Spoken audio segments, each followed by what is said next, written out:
Let me stop streaming. There. Oh, there we go. So I'm now streaming on Twitch as well. Welcome to the fifth. I think it's the fifth, or is it the fourth? I don't know. I'm losing track now. But welcome to the meetup. This week we were going to cover some tips and tricks with trackers and dive a little bit more into the Macrosynth. And I wanted to talk about Midi input because I don't think we ever really covered that properly, and there's a lot of Midi options. If anybody has any suggestions on topics as well, I would love to hear them. And if anybody has any songs they would like to share, you could feel free to stream it on chat. Or if you want it in stereo for the stream and YouTube, you could DM me your bundle and I could play it from here.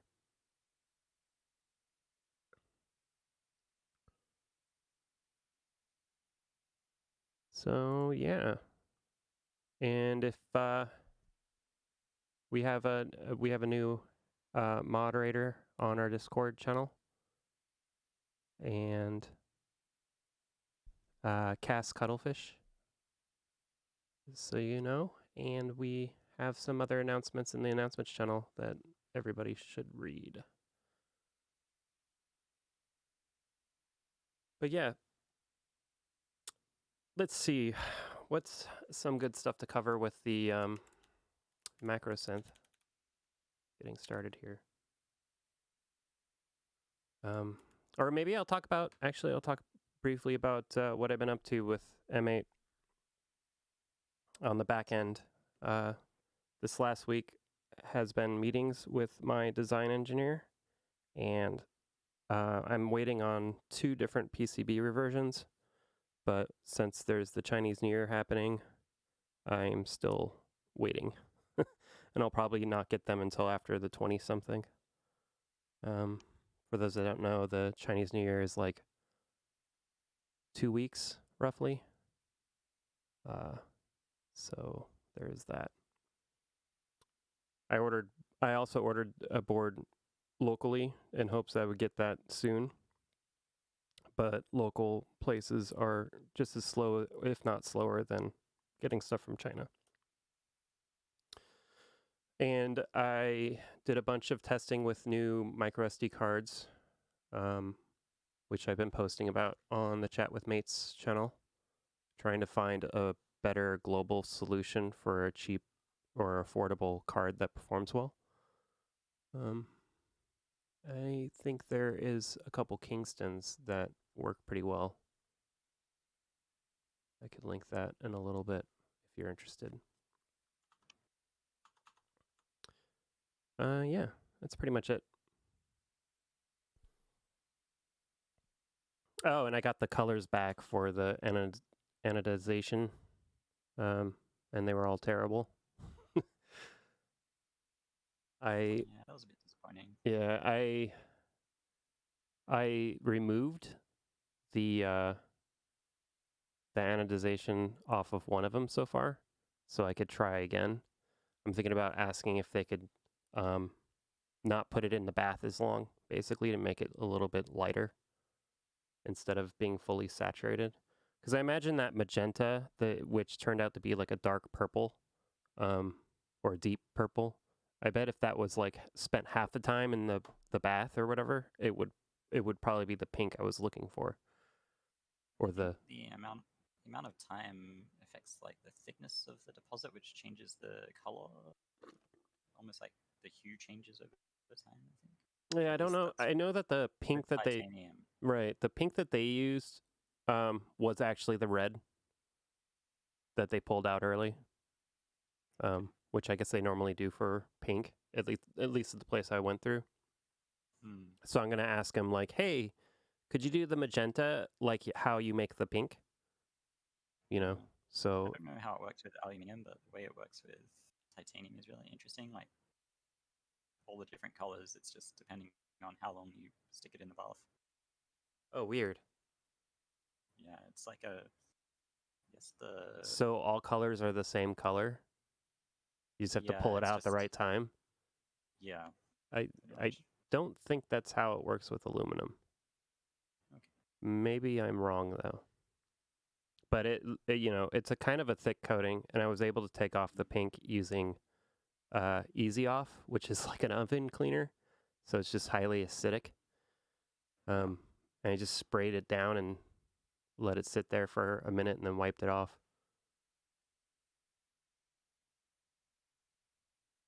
But yeah, I don't know enough about these things. I'm learning as I'm going along. Worst case, the black looks fantastic, and you know, Yeah. I really like the black with I like the original M8 where the keys were that cyanish, turquoise color. Like Yeah. using that as like the highlight accent color and the rest of it just kind of black and muted. Like I like how that looks. But Yeah. it's not like I could choose a bunch of different keycaps or keys. I don't know. Maybe I should also try using instead of dissing it all the time, maybe I should actually try to use the what do you call it? The little mount on the back side of the key so you could remove the key. I've been anti using that thing. It's like allows you to change keys really easily. But it kind of, to me, it seems like it's a point of failure. Yeah. I think just having it pretty standard and people can customize it, whatever. Yeah. Fine. If it means people getting them and making stuff with them. Yeah. I could always do colors later too. Yeah. It's kind of like I'm limited on resources and time and people. I think it's one of the lessons I'm learning right now is I could barely afford, like I have a contract engineer who obviously has other clients, so I kind of have to wait for their free time so I could pay them to go over my design work. Yeah. And without like having a full-time employee, like that takes much longer than me just doing it myself. But at the same time, their expertise on that topic is far greater than mine. So I feel that using them is awesome because it'll just make the design that much better. Yeah. But it's just a matter of being patient a little bit, which I'm not really good at. So yeah, learning experiences, everybody. No. You can have any color you want as long as it's black, and people will be happy. I really wanted variety, especially after somebody commented that it looks like it has like a gun look to it, and I never even thought about that because guns are so far from my mind. Like to me, I was just kind of going for a almost like a cyberpunkish aesthetic, not the video game, Yeah. the old school kind of Yeah. cyberpunk. Yeah, that's what I get from it. I don't get any kind of gun type associations with it. Not that we see guns here. But Yeah. Yeah, I mean it was a good comment because it made me realize like maybe this thing looks too like bro. And I don't like that. I don't like it coming off like that. I want it, I want to make a thing that's fun to use. That at the end of the day, that's what I want. But of course, me it's being the definitely only that. person and me having my own aesthetics, like that kind of forces the design into a certain path. Yeah, I don't know. I wouldn't worry about it looking like a gun. It doesn't look much like a gun to me. It looks like a cool old console or something. Yeah. So, but if I could do the keycap thing or something to help give it a different highlight color, I think that might help. I don't know. I don't know.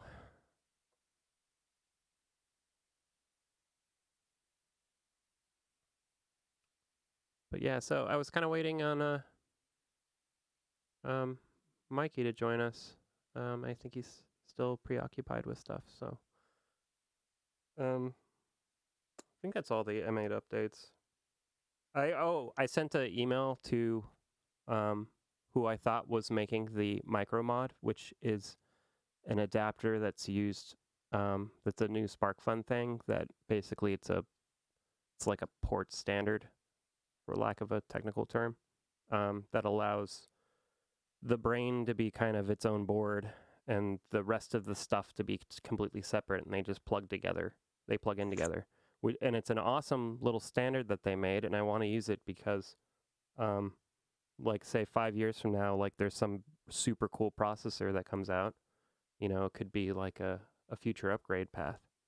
So I reached out to that company who I thought was making the Teensy Micromod, and they got back to me and they said, "Oh, that sounds like a great idea. I haven't heard anything."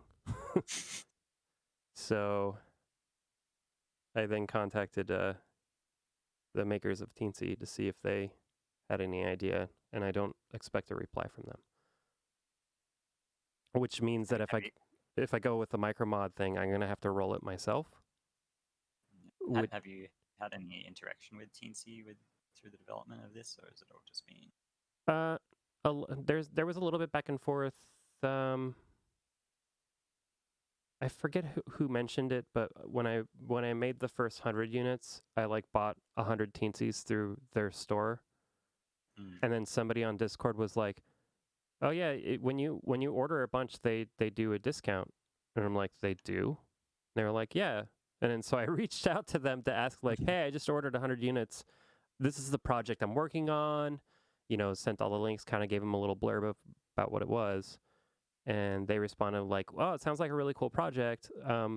Let us know when it's off the ground, and we'll do a blog post about it. And here's your discount." And they just discounted my order. That's cool. But that's about all the interaction that I've had with them directly. This latest email was like, "Hey, I ordered 100 units last year, and I'm looking to do X number this year, and I want to do it using this Micromod standard. Before I go through all the work and labor of making my own version, I'm wondering, is it a product that you guys will be carrying in the future?" That kind of question. Because it's going to be hilarious when I either do it myself or pay somebody to make the Micromod Teensy, and a week after I'm done and everything's working, like they release the product. And then I went through all that effort for almost nothing. So, but we'll see. Maybe I'll have more information this next week. I'm kind of being impatient. I mean, as much as everybody else is being impatient about like wanting a real unit, I'm also going 100 miles an hour, like trying to make that happen as well.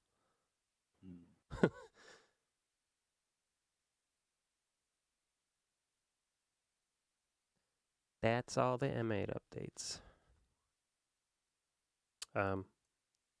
There's a couple bug fixes on the way too, but I'm kind of waiting for more things to fill in that release.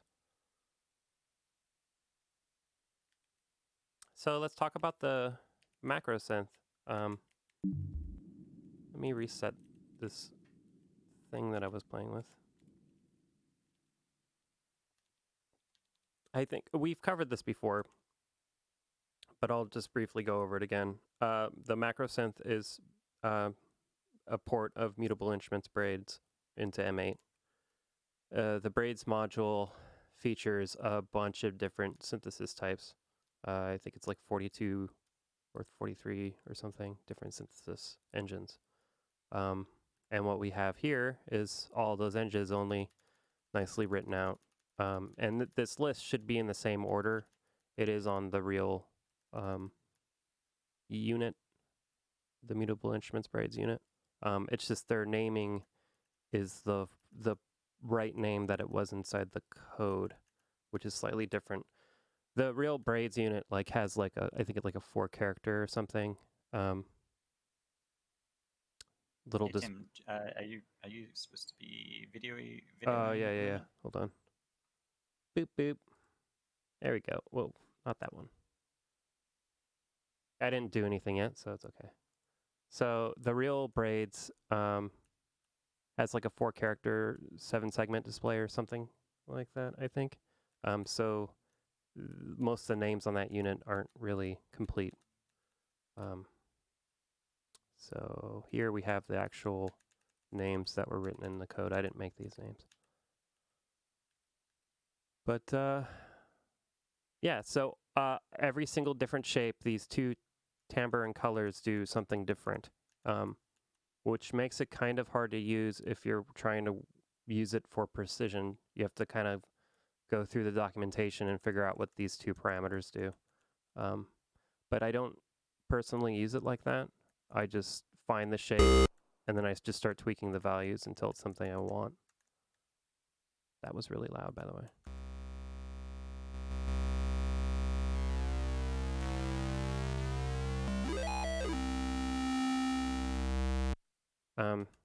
Kind of common sensey, I guess.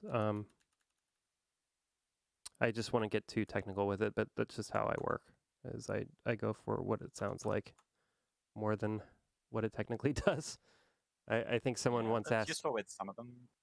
What's that? Some of the synth types are a bit more confusing than others to get. Yeah, like if you're trying to find the notes, like in the triple versions or the chord. Yeah. Yeah, I just end up with those. I still just end up using my bad ears.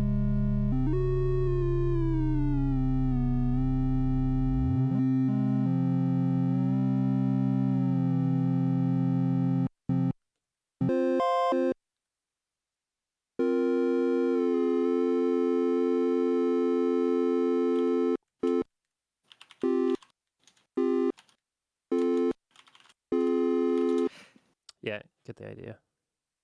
Sorry, I'm late. I hear somebody Hello. typing. It's me. I'm late. I'm glad you're here to join us. You missed everything. Did all right, you? Thanks everybody for joining us this week. See you all next week. Kidding, obviously. But yeah, I don't. So I didn't know what topics to really cover this week. But I decided maybe a little bit of Macrosynth and some of the Midi in, and we're currently going over the Macrosynth, some of the things, but I'm pretty sure we covered this before. But I will say what's kind of interesting with this guy, maybe I can make a little track really quickly with it. How about that? What's something I haven't experimented with still is sequencing the shape in a table, which might be kind of fun to do. Since it has like FM and everything kind of already in here. Like what if I just do something wacky?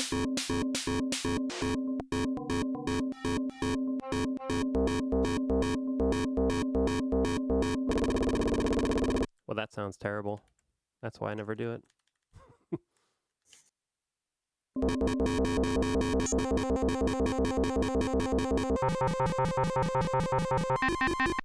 Whoa. It has like some keyboard that has like a preset called computer. That's what it would sound like.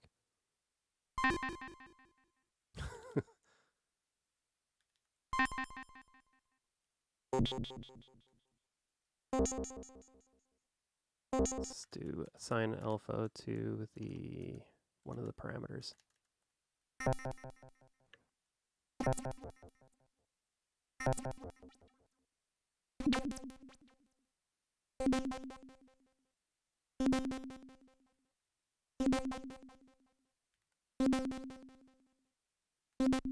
One of these shapes is terrible and I don't know which one it is.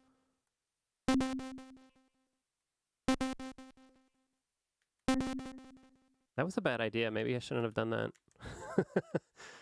Trying to sequence oscillator. Wait, what if I make it super fast? Yep, it still sounds terrible.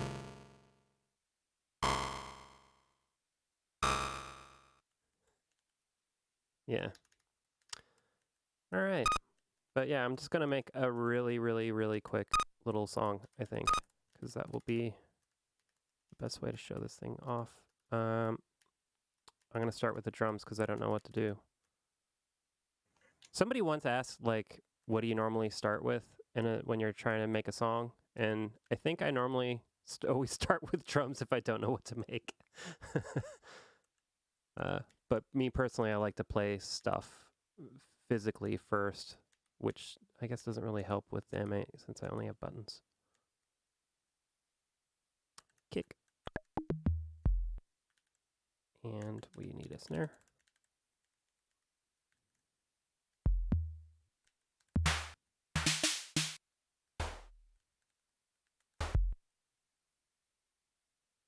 Let's set the tempo. That seems good.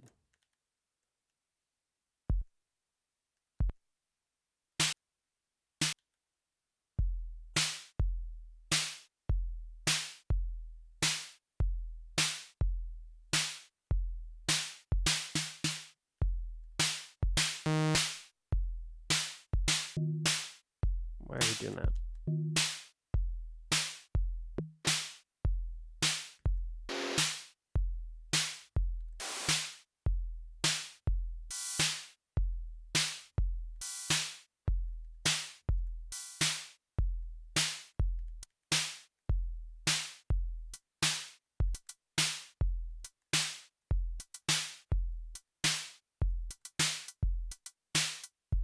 Look, maybe I should just use one track for everything and do the one track challenge.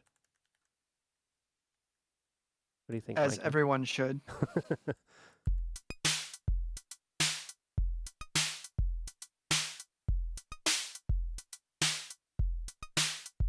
Snare's pretty harsh.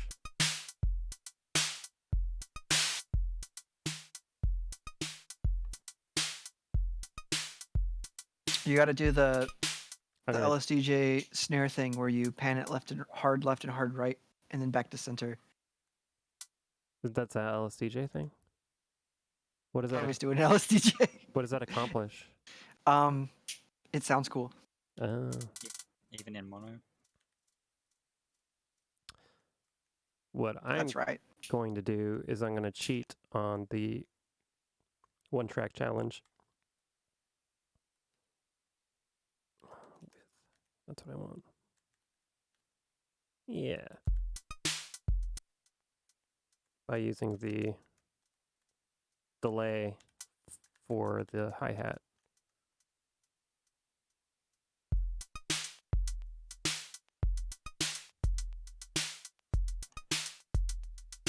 Is that cheating? Using the tools you have available. It's working smart, not hard.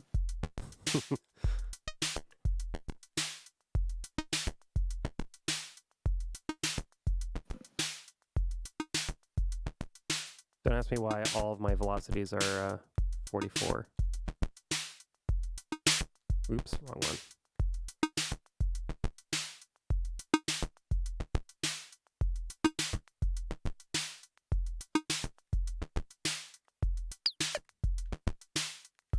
Set up a cutoff envelope like I normally do.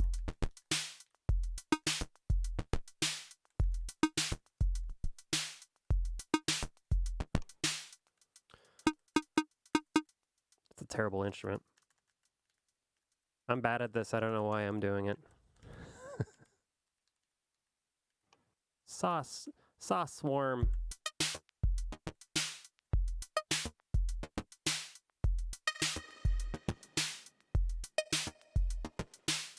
Why is it so gated? Oh, I see. There we go.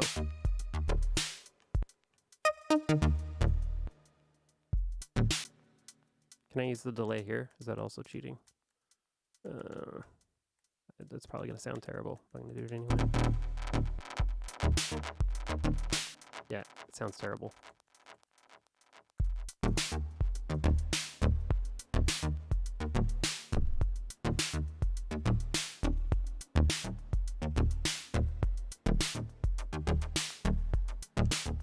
Oh, that sounded cool.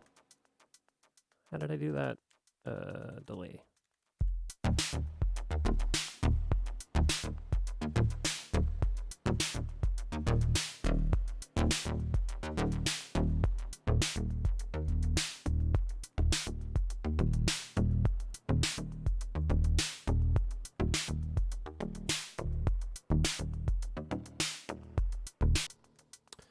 So I'm gonna start using MIDI with this because I'm already getting bored.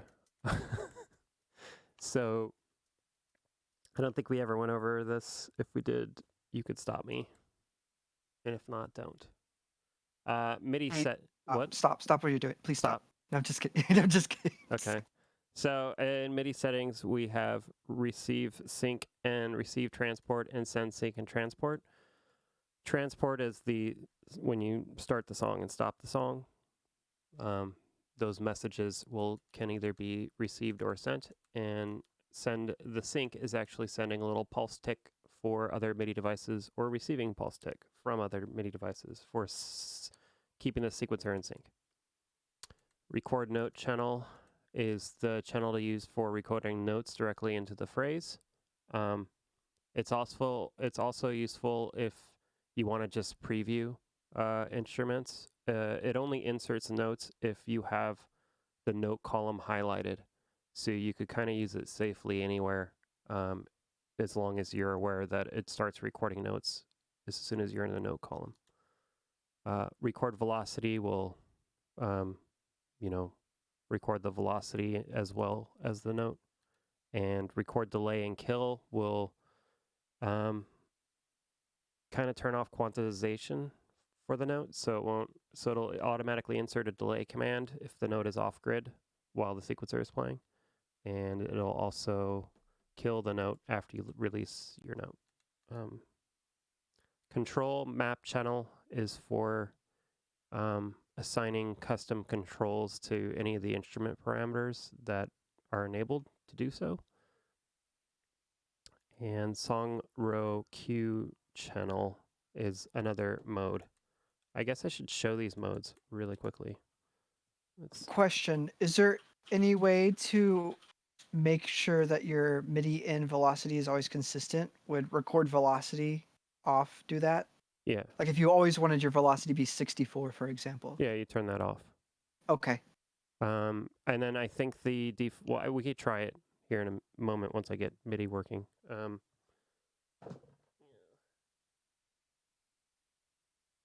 But I think it'll insert the last velocity you edited if that's turned off. I'm pretty sure anyway.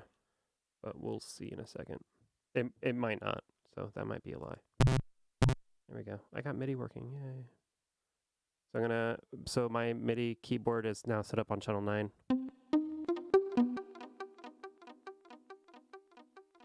Got all that delay. Oops. See, I just did that, and now my kick drum is ruined. Fixed it. Oops. So what's interesting here is it'll play back whatever instrument was last edited.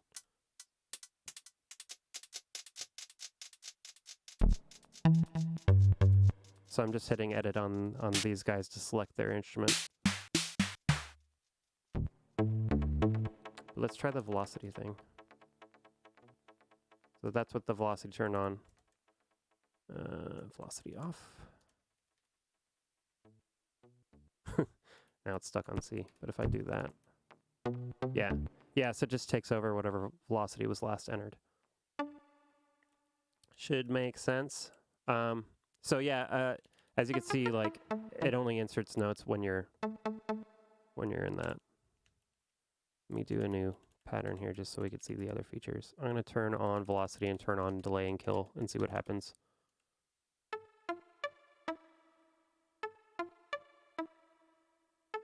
So yeah, it just inserted all these extra commands going on here to help keep the notes off and keep you off the grid if that's what you wanted. That's pretty cool. Yeah. I've never used that before since I'm terrible with keyboards, but it's really handy. Yeah. I normally have velocity on, but delay kill off. That's kind of my default.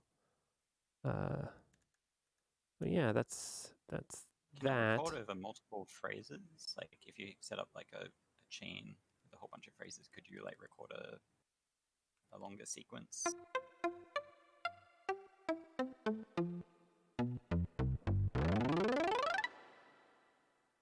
Is it is still playing. Yeah. Nice. I Beautiful. Yeah, That was beautiful. it works so well. Yeah. I'm a pianist. I'm actually not bad at playing piano, but I'm a little nervous when I'm doing it in front of a stream of people. Can you do step recording? Step recording. If the player isn't playing, you could kind of do it like this. But it doesn't auto step. You have to. Okay, but you down. still need to use your keyboard to go down, right? Yeah. Okay. Compromises. I understand. It's not so bad though. I guess it depends on how many phrases you're trying to step record over. But yeah, you have to do it manually. Maybe in the future we'll have. You may want to skip. What? Like you may want to skip a few rows too, right? So like you'd need a separate key binding or something for that. Yeah. Or like a settings, like somewhere in here have a thing that says number of steps to increment, kind of thing. Does pitch bend get recorded? No. No. Because who knows what the pitch command would be, I think, is the problem. Right? I guess all instruments have pitch except for MIDI, in which case it would have to be smart enough to know if the instrument is MIDI to insert a pitch wheel command instead of doing the pitch command. But even then, if I use the pitch command, it would still be kind of incorrect. So, meh. Any other questions on record channel mode?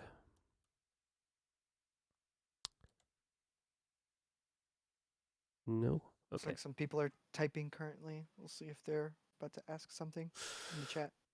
Can you record like MIDI controller values? No.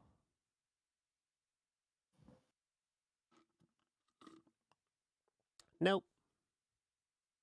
But it would, I don't know how we would do that proper. Maybe if you did the map, but then it would still be very steppy, I guess.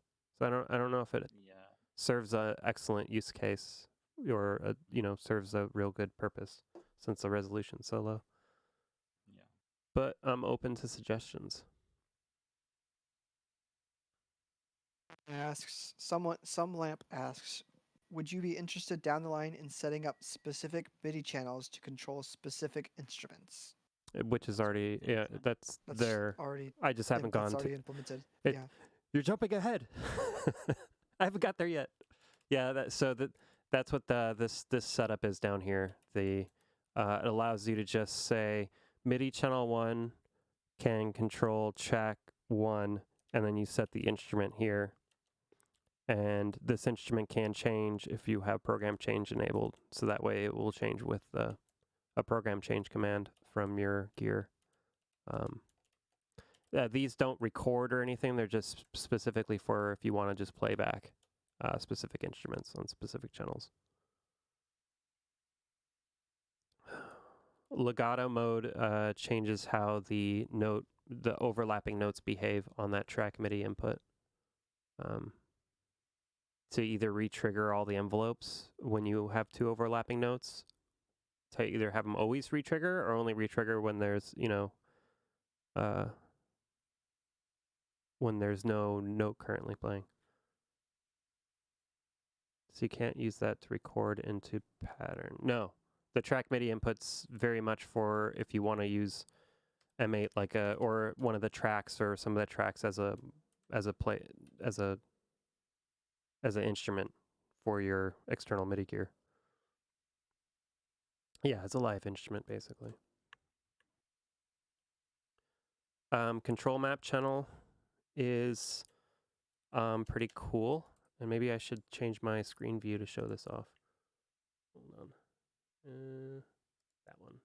There we go. So I have Ableton running over here, just so I could send. You can see I'm sending MIDI to the M8 on channel 9. But what I'm going to do is insert one of my, this one of my little patches here. So, control map channels, channel 10. I could change it to 9. There.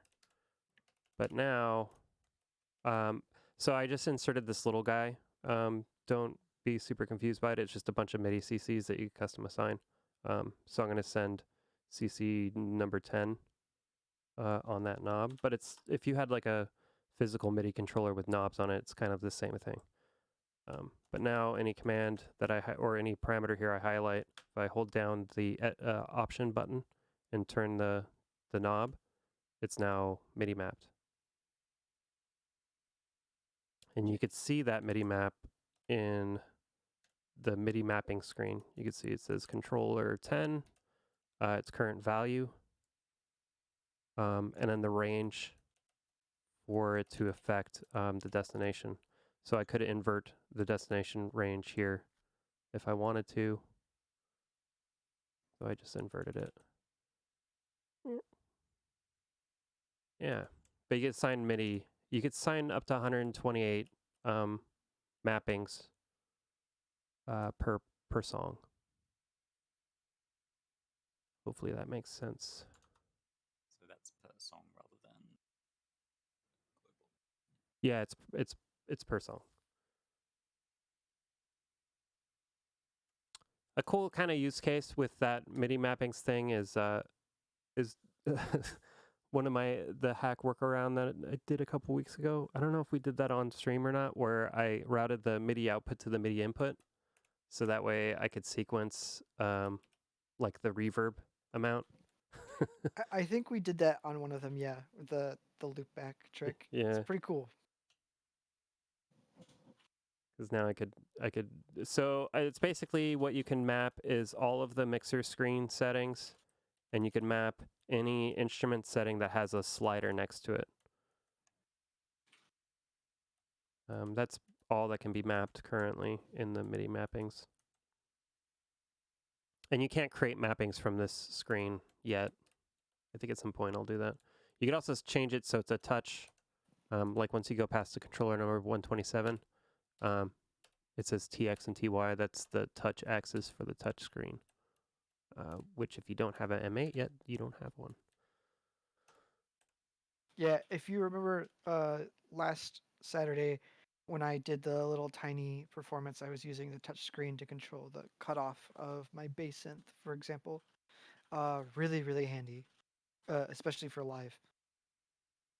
Yeah, pretty cool being able to use the touchscreen. I always forget it's there. Yeah, I always forget it's there too. The other cool thing with the touchscreen is if you hold down the edit key, you could just drag the screen to select the value. Yeah, I probably use that more than using it live. Yeah. To scrub through values really fast, rather than, Yeah, that is really holding fast. option pushing up and down. Look at that. Look at that. I go full range. Just by touching the edges of the screen. Yeah. Anyway. Let's see the other mode. I'm going to need to load a song of some kind. Let's do that one.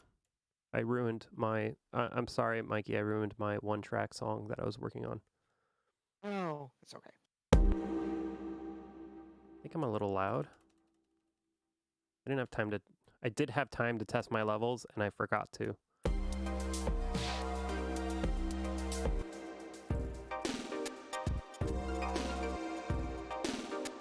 Okay, so I'm going to show off. I'm going to receive sync, not receive transport. And I'm going to use this song row Q channel. And I'm going to show this off. So let me make sure I'm sending sync. Ooh. Output M8, send sync. So in theory, yeah. That really screwed up that instrument. Okay. What channel was it on? It was on 11, I think. So what that channel, here, let me go back, making this confusing. Song row queue channel, what that does is basically allow you to queue any of these rows all the way up to 7F as MIDI notes from an external source. So I'm on channel 10 currently in Ableton. If I go to the very first note, next note, third note. I need a song that has more, I'll do the silly demo. The demo song. Oh, that one, the FM demo. Make sure my MIDI settings are correct. Receive trink, not that one. Yeah, we're good. So, you can see that, but what I could do here, it's pretty funny. I made this in Arduino Boy for LSDJ, because I had external gear that was, I was using an Octatrack for my live sets, and I had all of my like pulse channel stuff and all that in LSDJ.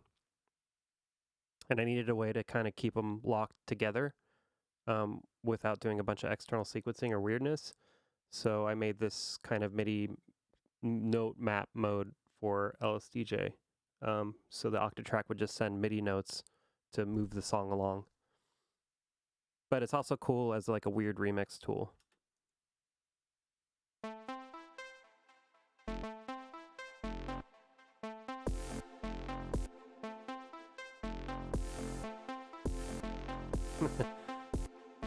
You get the idea though.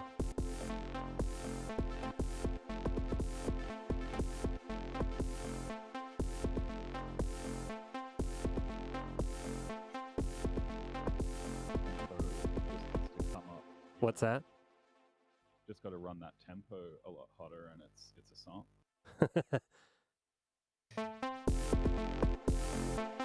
Yeah, bounce it to 160 and you got yourself a footwork remix. Actually, There you I was go. thinking about. Yep. I was thinking about. So yeah, one of my buddies, Hitori Tori, like the way that believe he runs his renoise like live sets is that he maps like his huge, like his controller, which is not that much unlike a like an Ableton Push or whatever, Like a monome kind of or thing.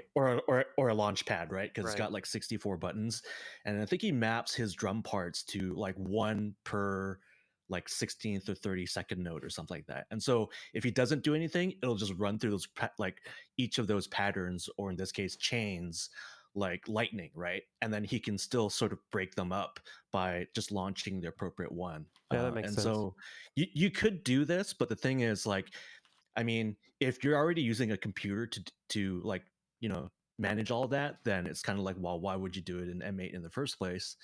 And secondly, like, you would need like a launch pad that does not just do only USB, but you'd have to have it support MIDI. I actually tried looking for a few like controllers like that, but they're a bit hard to find. The Launchpad Pro, the new Launchpad Pro has two MIDI outs, I think. Doesn't Oh, the does it? APC Okay. 20? Yeah. Or is the APC 20 MIDI only? I don't remember. APC 20 is USB only, I think. Ah, But anyway, that's one thing to consider if you have the budget for it, is to like provision a single M8 just for like break beats and stuff in a live fashion. That's like a good idea.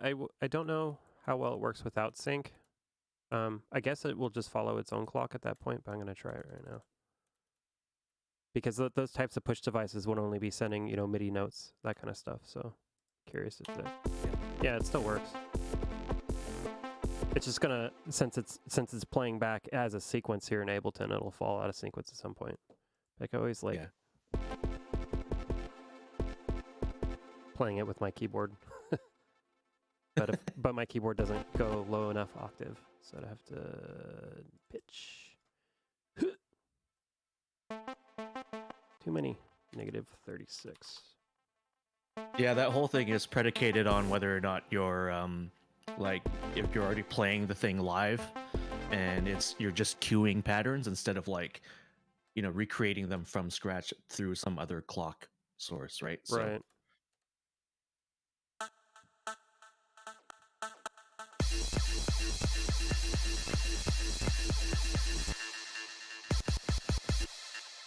Fire. Yes. That's my remix, everybody. That's my song for the week. So yeah, that's song row Q channel. Hopefully that makes sense. If you have any questions, feel free to ask. So that's relative to the MIDI note that you play. Oh no, that's the channel, not the row. Yeah, it's just the channel number, and it starts at note 00 and goes all the way to 127. So if you have other phrases currently, anyway, if you have other phrases that go or chains that go past 7F, you won't be able to access them. I haven't figured out a decent way in the UI to enable that second set of notes. I could dedicate 2 channels, or have velocity map. If velocity is greater than 64, then use the other channels. I thought those solutions were kind of clumsy, so maybe it's just fine to limit it to 127. But hopefully that makes sense. Can it work just to cue a row, or do you have to have the note held to play it? Yeah, currently it gates with the note. But I suspect what we could do in the future is maybe when the song is in live mode, have it not gate and have it just cue. Yeah, I think I would generally want it to just keep playing if I'm like using it to trigger sections of a song. Yeah, it really depends on the use case. Like if you're using a Launchpad to just launch different sections of the song, then it really makes sense for it to just cue the next portion. But if you're using it with another external sequencer, then it's better to probably have it be a gate mode. So I might either expose that as an option, or maybe just have it kind of make sense. Like if you're in live mode, it'll just cue, and then when you're in song mode, it'll do the gating action. That might make more sense. I'm not sure. More modes. Yeah, I try to prevent adding more options, just because it always makes things even more confusing than they already are, and then it clutters the UI. I try to squeeze too much in this one screen already. I could later probably have it scroll. Then on this page, there's also the save and load defaults, and what that does is, say you have a bunch of songs and you need to change them all to have some specific MIDI setting.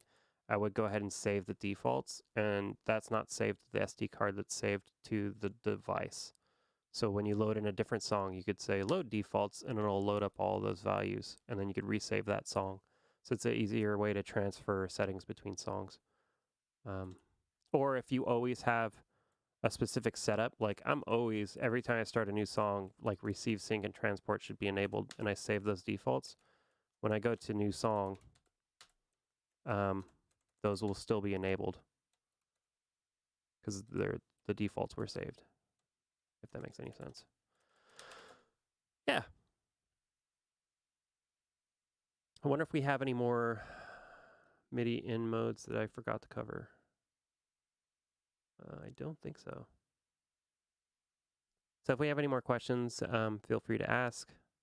I think, Mikey, if you had some stuff you wanted to show, Sure. we could switch it up. Yes. So yeah, left start function, the cue whole row, super handy. I think it's sort of a amalgamation of a similar function on Piggy Tracker, where it's the L shoulder button. Super handy. So I believe they. Let's see. Let me. I believe I got my stuff all set up here. I believe one thing we covered last time, very, very, very lightly, that a lot of people seem to be interested in, was in regards to tracker tricks. So get your notepads ready. We're gonna do some tips and tricks today. Let me get my screen shared up. Okay. And that should be up. And let me just do a quick sound check. Okay. Your sound's pretty that could loud. be heard. Goodbye your ears. I'm sorry. Let me fix that. You could turn up your mic, and I could turn, yeah. Either way works. Here, I can just turn my music down. It's easy. I am sorry if you're deaf now. Is that better? Yeah. All right. Okay. Quite a- Sorry. Should have sound checked that. I apologize. So, what we're going to go over are just some classic tracker tricks that you can use to implement in your music. I know that not everyone here has prior experience with trackers or LSDJ in particular. So I just wanted to go over some really simple things you can do to kind of enhance your music in I can only describe it as a more lo-fi kind of way. Uh, so there's two. There's a main trick that I think is always I used a lot in trackers, particularly with LSDJ, and that's single and dual channel echo. So for those of you who don't know, LSDJ is a tracker for the Game Boy. And it does not have any onboard send effects. There's no reverb, no delay, as one would expect from a handheld device from 1989, using like an old calculator processor. So, what if you want, your music you want to have that delay effect? Um, the most, the easiest way to go about doing that would be to, I guess, for without better words, to fake it. Um, there are two main ways that generally are seen with a lot of classic trackers, and that's single channel or dual channel echo. So single channel, as the name, uh, the name kind of says, it is using just one channel to use both the melody and the melody's delay effects. And then dual channel is to use a secondary channel playing the same instrument with a lesser volume so that it has that delay sound to it. So I'll show you just quick ways that I make single and dual channel echo that could save you a lot of time. LSDJ is all about efficiency. And so I want to show some efficient ways to put it together.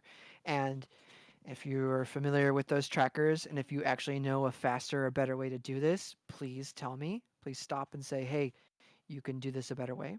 But this is generally the way I've always done it, and I encourage you to try it out. Now, I guess the first thing you'd be probably thinking is like, why would I want that if I already have a delay send? I mean, a good use is if you have an instrument that has a delay time that is irregular, and you don't want every instrument to have that delay, but you specifically want it to have the hi-fi delay. Does that make sense? And you just want something really, really simple, and you've got the space or the channel economy to use it for more layering purposes as opposed to more song structuring. So uh, let me begin. So I'll just start from scratch. So I've made a new chain, a new phrase, and a new instrument here. For this example, I'm going to try to kind of make it very, I guess, chiptune-esque, where I'm going to have a 50% pulse. I'm going to have just a simple envelope with some short decay, shorter decay, just to save your ears and so that you'll get a better idea of how it works. So I'm just going to do something, just a very simple phrase here. We'll do, I don't know. I'll just do something really, really simple. Behold my beautiful melody. You know what? Let's Was it The Simpsons? I was just thinking that. I was like, yeah. Oh my God. All right. We're gonna okay. So we have our Simpsons melody here. Okay. Is that Stranger Things? Oh no. Yeah. So there are different ways to go about it. So the traditional way that I would do an LSDJ, once I've had my melody and I want to add a delay, is to use an envelope command that just triggers the note again at a lesser volume. But because we have the velocity column and the M8 tracker, it makes it a lot easier. So the way I would go about doing it traditionally is I would make a new instrument and just have the same thing with just a less of a default volume. So, well, so it'd be just be quiet from the beginning, and then you can just lay in where you're gonna put the delay in, right? Yeah, and sorry, I lost my train of thought. I apologize. But we're not gonna do that because we can just do that using the velocity column. So for this instance, I'm going to make it maybe call it 3. And you can drop them in. I mean, you could drop them in practically anywhere, but for rhythm's sake, you kind of want to space them evenly. And then all you have to do is drag in your note. And for this, since it's a delay, I'm going to drop this note here, C7, after E7. Oh, it replaced it. We can just go ahead and just fix that as it happens.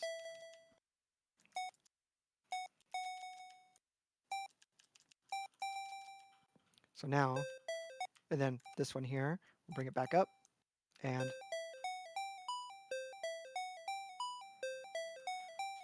you get the idea. And if you want it to be more dramatic, you could change the values so that it's a little more obvious. Very easy. So that's standard single channel echo. Another way you could go about doing it, we'll take our Simpsons phrase here, and we're going to clone it. So we have 2 at the same time. Now, normally, if you play them both at the same time, they're going to stack up. That's not what we want. So what we can do is, what I like to do is use hop commands and create a delay. So what I'm going to do is I'm going to place this phrase here, and then I'm going to make a new one. And let's say we want it to have 2 steps of delay. We're just going to drop a hop right here. Okay, so it's going to wait these extra 2 steps before it starts playing this one. But then you say, okay, hey, well, that's going to, cause everything to get out of sync. So the resolution to that would be to cut this phrase early. So we're going to clone this one, and we're going to drop a hop here. So now they're playing. It's going to be the same volume at the moment, but you'll have your delay. The nice thing about dual channel delay is that because you don't have both the delay and the voice in the same channel, they're not cutting each other for space in their envelopes are not cutting each other off. So now you have your very, very classic kind of sounding delay here. And I might have goofed that. There you go. Yeah. Ping pong is a great way. Actually, let's do that. Let's go ahead and do that. So I'll go back to the single channel delay, but that's that's a really easy way just to have 2 channel, nice kind of a pseudo delay. It's very, very standard tracker style. So Of course, the stereo will be mono in our current Yeah. stream. yeah, you won't be able to hear it. So a really easy way to do that, though, just for example's sake, is I'm actually going to make a new instrument.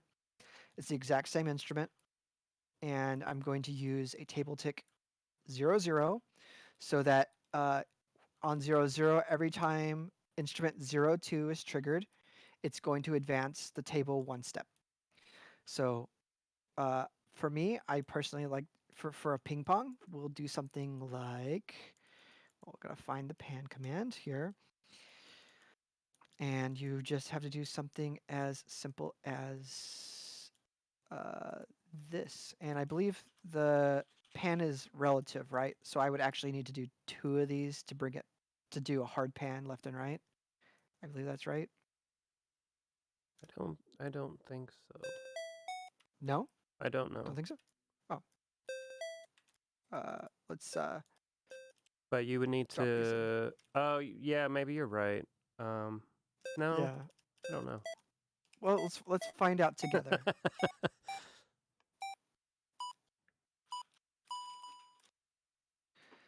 Of course, I could just say it's right because I don't know if it's actually working. There you go.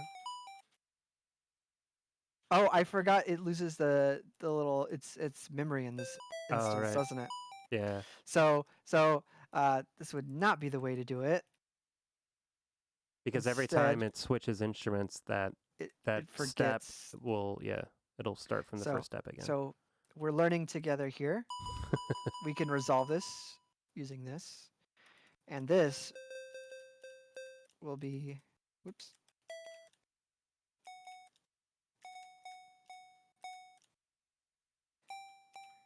And in this case, you could, in fact, just use the same instrument.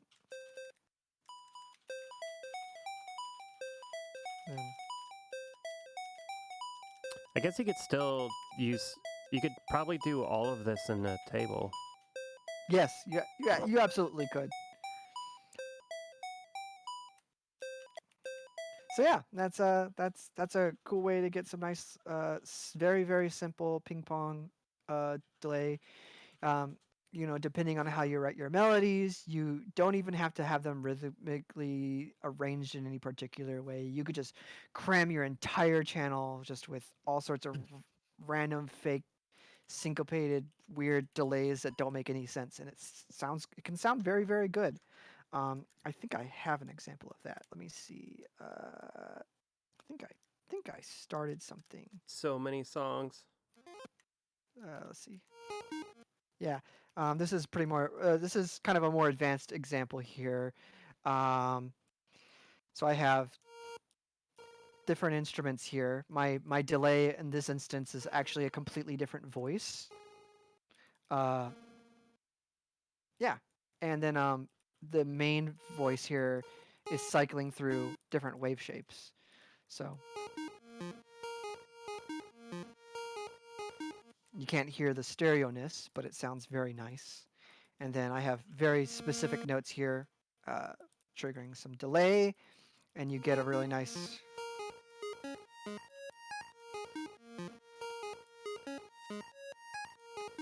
Yeah.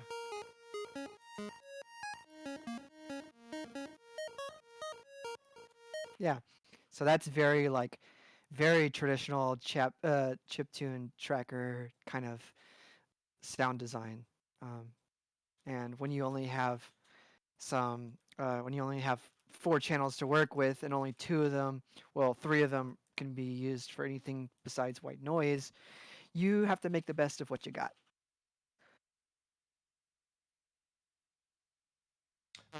If you extend that idea even further, it can actually even like inform the way you write melodies, right? Because one very specific case is if you have like a musical rest, like a quarter note rest or something like that.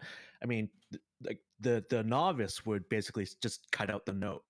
But then, like if you do that, then in a way, you're kind of there's an opportunity to fill the music with more musical information, right? So you could add in sort of like a little echo note to fill in what would have been a rest originally, or you could even like put in another note that kind of supports the harmonic content of the music that's going on at the time.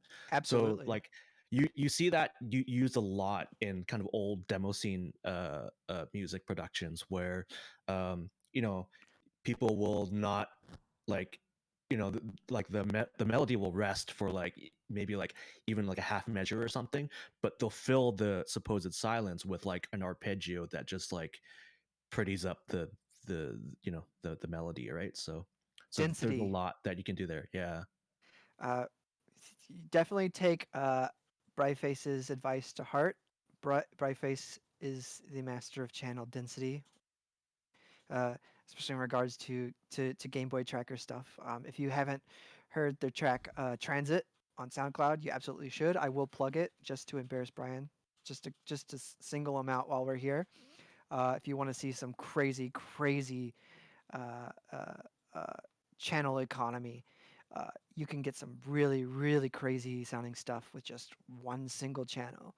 And I encourage you to try that out and use it in non-chiptune style ways, or at least for non-traditional chiptune style music. Just it's really uh, you'll be surprised at what cool rhythms that you would never imagine with with all that space that you could come up with when suddenly you're limited certain steps, and then that's something you can learn from and then expand upon as you have all that other space to move those things over into. So yeah, that's another classic tracker trick. um, I believe we kind of went over grooves. There was one cool thing that I kind of wanted to just show everyone really quickly. So this is something that I asked him about, I think a week or two ago, regarding uh, changing the adding swing to grooves or to the tables, which normally is not something you're able to do. So the use I wanted to do was for, I believe, this ARP here in particular, which it sounds mostly the same, but that's the wrong one, actually. Let me find the track that I used it for. Give me just a second here. Can we do a separate stream for channel economy, and we could call it economy Absolutely. class? Yes. The answer is yes. So I believe it was this ARP here. So that's a really cool sounding ARP that normally you can't really do without a little bit of swing. So let me show you the table here. And here's the table. And this is how I exploited the tick command to create a swing of sorts on the table, just for the note. So if you remember from when we talked about grooves, um, each value here, let me go to the grooves. Each of these steps can be their own amount of ticks, and a tick is the amount of time that it stays on that step before it advances. And to create swing, you would alter it so that one step is stayed on longer than another, and it causes you to have that shuffle. So in this instance, I have when the arpeggio is playing, it's cycling through each of these steps. One, it just stays on this one for one tick, this one on for 3 ticks, and so on and so forth. And it allows it to have a really cool speed. So it's pretty subtle in this case, but it does make a difference, and you can get really cool sounding arpeggios by adding by using the tick command, for example, to get those different speeds. I encourage you to try it out. Do a more traditional shuffle, like traditional shuffle would probably be something like like 5/7 or 8 or like 8/4 or something like that. Um, but yeah, try that out. It's a lot of fun to really kind of mess around, and of course, it's this uh, does take up the entire column, so you'd only be able to use it for velocity or pitch related table modulating. But it's worth it. It's worth it if you're trying to get some really cool uh, rhythmic variation and your arps or whatever you want to do. Um, yeah, again, same deal with groove. Since we're on the subject, another classic tracker trick is to uh, either double your tempo or cut your groove in half, so that you're essentially increasing the scroll speed but keeping the original tempo that you're trying to write in. It's kind of like, the only way I could uh, best describe it is it's sort of increasing your step resolution. So you're able to add more detail or more modulation per quarter note of your actual song. I actually don't have any uses at the moment, but if you feel like you're making a song at 130 and the retrigger is maybe not what you're looking for, but you want to have some really cool advanced modulation and it's just not moving fast enough. I either suggest doubling your tempo or cutting your groove to 3/3, which is half of the normal wait time on a default track.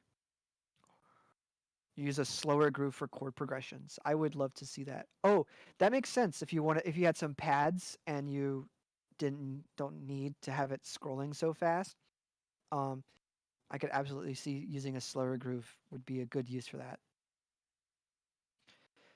Yes. So making the groove 7/5 for swing. I did. Yeah. That's kind of like the traditional kind of swing shuffle. Yeah. I mentioned that you could do that here in the table column to add a swing to your table, which would be is cool. Very cool.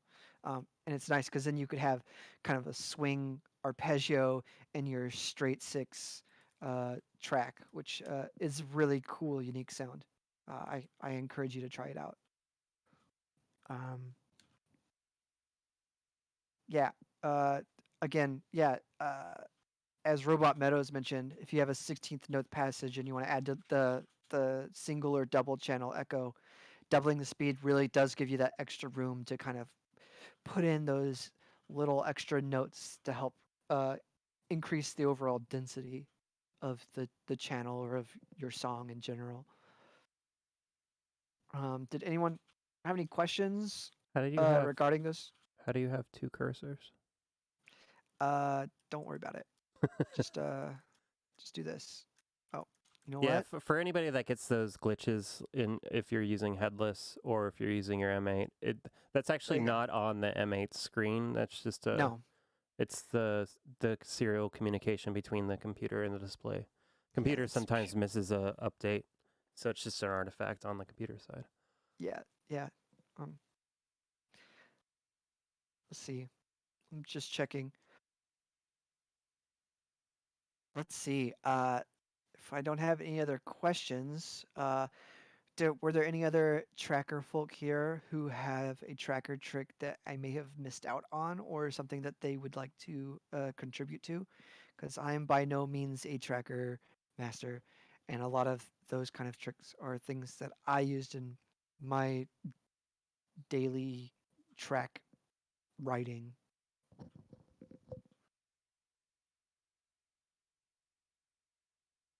No? I'm trying to Okay. think if I have anything. Yeah.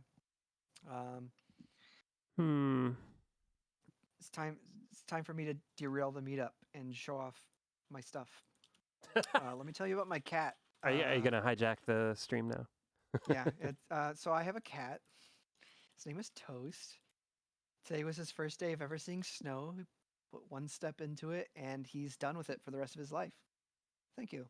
It's like water, but colder. yeah, exactly.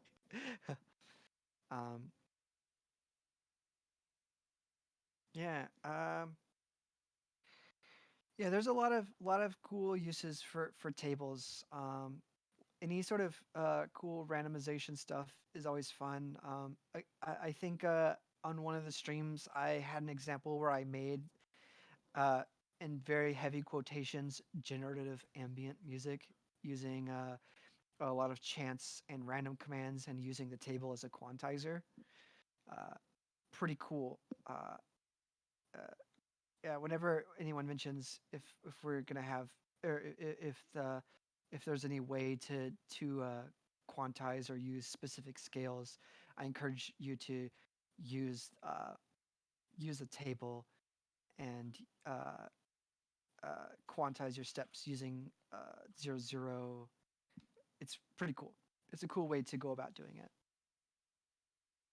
I think I have like two uses for tables. It's like one use case is if I'm trying to do something like basic modulation so I could free up my envelopes or LFO. And then the other use case, and then another one's just basic sound design. And then the third use case is if I find myself like keep inserting, like needing to insert a bunch of commands into the phrase, it's like, how can I just turn this into a table so I could be lazy and just have the Yeah. instrument automatically do it? Yeah. I think the delay command is a perfect use case actually. If you're planning on using a note-based delay, you could pretty much do that in a table pretty easily. Yeah.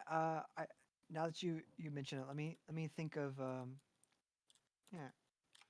I guess I could make an example. I'll just use this lovely ARP here, and I'll make a new instrument. So, wowee, look at that. All right. They have that whole free effects too that you could use Yeah. as a envelope retrigger or something. Yeah. So we could set the speed to like set it down here. Maybe something like 0.6, right? And then have like I guess I should double check to make sure that this is the right one. Oh, you know what? Maybe if I use envelope retrigger. Yeah. I And guess you then, can't. You would have to do a volume right before that or something. I Yeah. didn't think about that. Well, I guess you could just use the I volume. guess you could. Yeah. I was gonna say, yeah, you could just use the volume, or you could. I guess I could if I really wanted. What was I gonna say? Oh man. If I wanted some volume control. Oh, I guess I could also for this one, I could move this note value. I guess I could use the pitch command so that I could access the V, right? So, right? Let's just do this. Everyone, you can just watch me as I experiment. It's no longer instructional now. We're learning together. I think the pitch will stack though. Well, I'm gonna. Oh, you mean here? If I Yeah. delete these ones? Even if I Yeah. delete these ones? Ah, Right, stinky. because it's relative. So you Yep. need to undo the last one though. Why is it so difficult? Oh, You chose a difficult killing instrument. me. You're killing me. Yeah. Let's let me just make a new instrument and just resolve all these issues that I'm having. uh, okay. There we go. Look at that. Oh, isn't that nice? Nice simple instrument for this one specific. All right. Let's see here. So, in this case, we could lower it. There you go.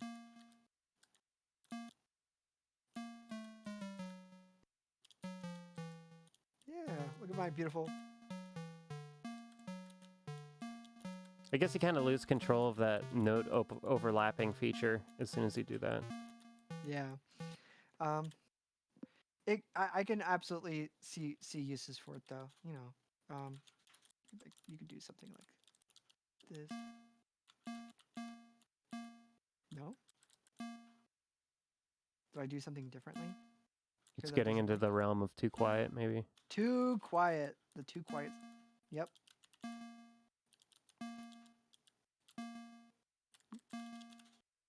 Yeah. Yeah. Hmm. There you go. Works really good with really short things. I guess that's a good point. I didn't really think about though. If you do that with tables, as soon as you have a new note hit in there, then it loses the pitch. Still cool though. Pretty cool. Yeah. New That's song. yeah, they're all done. That's my the whole song is finished right there. It all works together. Yeah. Why use the fake delay over the real delay? Is there a 'Cause it certain sounds aesthetic that you're looking for, basically sound wise? sounds cool. Yeah. Yeah. One. I guess if you're trying to go for something kind of more, I could only describe it as lo-fi. Retro authentic. Yeah. I think I use it in a track. This one here. Yeah. I just have it. Just it's kind of also I use this a lot in NerdSeek too, where there's a dedicated sample channel and it has crunchy 8-bit sample playback, and I think at some point he's planning on adding like an actual delay algorithm to it, but currently doesn't exist. And I don't want to feed my sample channels to a delay module at all times. So I would do something just like this for stabs and that sort of thing, and you get that cool kind of kind of slapbacky kind of sound. And yeah, another case use is if you want different delay lengths. That was my original use would be, you want to have something that has a really short delay, but you're already using the delay send for like, some other melodic thing that's using, doing dotted eighths. So you don't want both Render one of them. That's another use, absolutely. There's too many ways to cheat. Yeah.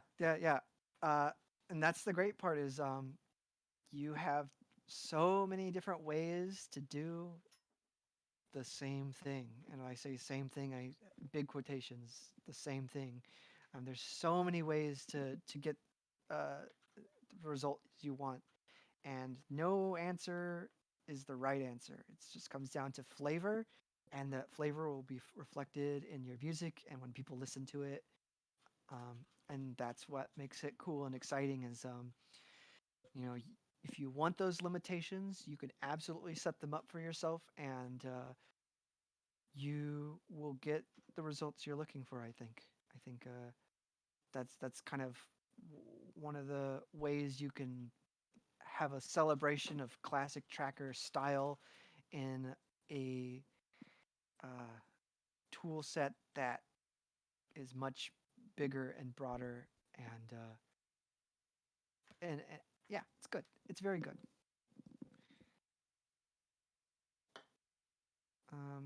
Did we have any other questions regarding any other tracker tricks that I didn't cover? And maybe if I don't know it, I can try and figure it out. We went over tables. We talked about using the groove. We talked about altering tick speed for swing in the tables, single and double channel echo. I got one that could be interesting that would be better for you to demonstrate than me because I don't have a setup working right now. But one that I always really enjoyed in LSDJ was using 2 channels to phase each other. Oh, yeah. Really similar instruments, and with the M8 you can get away with doing that with samples, and it sounds incredible. Yeah, there are heaps of options there.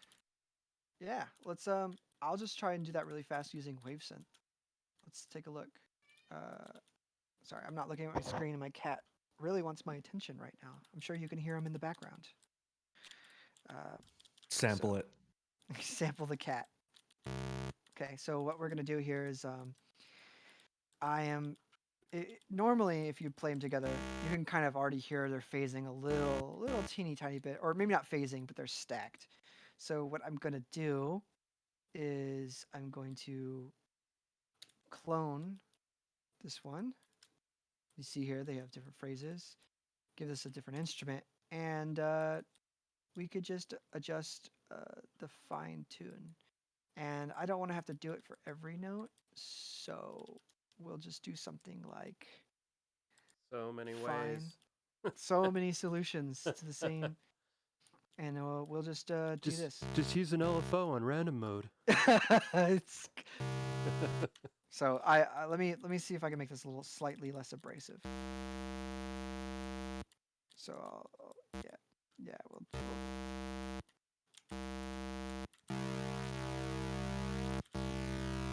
there you go. So let me double up on here so it'll go a little bit faster. But now when I play this, sorry, I gotta press select. I gotta press select and start so you can hear the difference at first. There you go.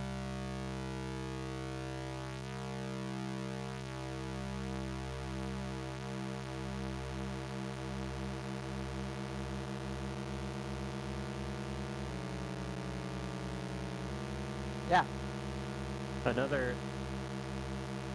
Another way to do this, which I don't know if it works in M8, but what I've done in Renoise is to use 2 saw waves with one having an inverse ramp, if that makes any sense. Oh, yeah, we can try that out.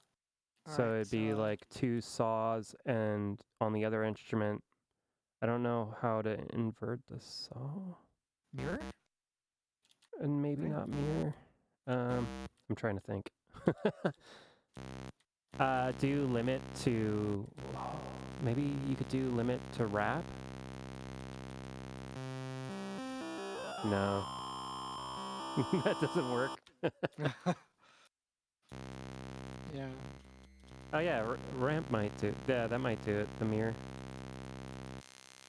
Yeah. And now it's changed the pitch slightly of 1, like a fine-tuned pitch of 1. Let me add that back. I shouldn't have deleted it like a goober. I mean, obviously you could do PWM. Yeah, that works really well. Yeah, that's great.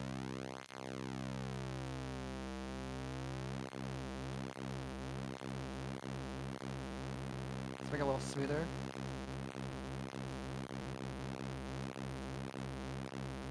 Pretty cool. Yeah, I mean, Yeah. you could do PWM music 1 channel and in that synth, but that's another way to do it, I guess. Yeah, that's how I did it in Renoise a bunch. 2 Yeah, it's saw waves, 1 inverted. Yeah, that's more of a more classic way where an LSDJ, for example, that would be the only way to go about getting that kind of sound. Oh, using squares. Yeah, using squares.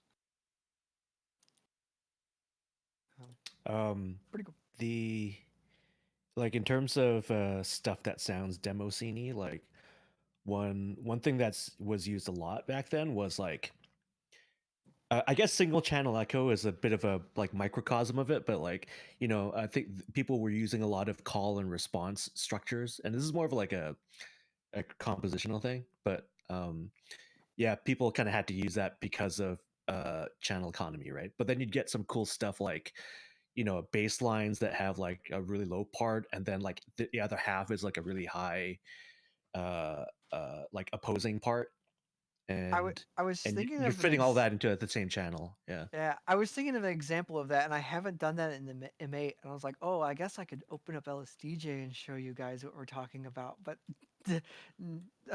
yeah, I don't even know what you're talking it's about. fun. Here, I'll let me see if I can find my instance of BGB. Can you not? Give me Can a you not? moment. Is it not a thing you could do in M8 or something? You absolutely could. I just don't have the brain power to write a melody and counter melody at the same point or at the same time right now. But you absolutely could. So what he's talking about. So I guess I didn't sort of. Let me see. Where's that track at? I saw a track that this said one, for "Uh-oh, example. Sid." Sid. Yeah. I was testing out the Sid station. So I mean, I guess it's not really the same example here, but it's not the same example at all. This is just one. I mean, it's kind of because I have 2 different instruments and they're doing 2 different things, but it's not really what you're talking about. But I know exactly what you're talking about. I guess in this point here, I have like the different volumes are actually supposed to be different instruments, so it's sort of a similar thing, but not quite. Let me see if I can find. We're gonna. Well, if you took that whole slab, like the top half of it, like made all the volumes 44, and then just copy it like into the second half, and then make that like an octave higher, that would I pretty see. much I see what you're fulfill saying. what we're like. Yeah. You know what? Yeah. We'll just You're just like that. so. You're.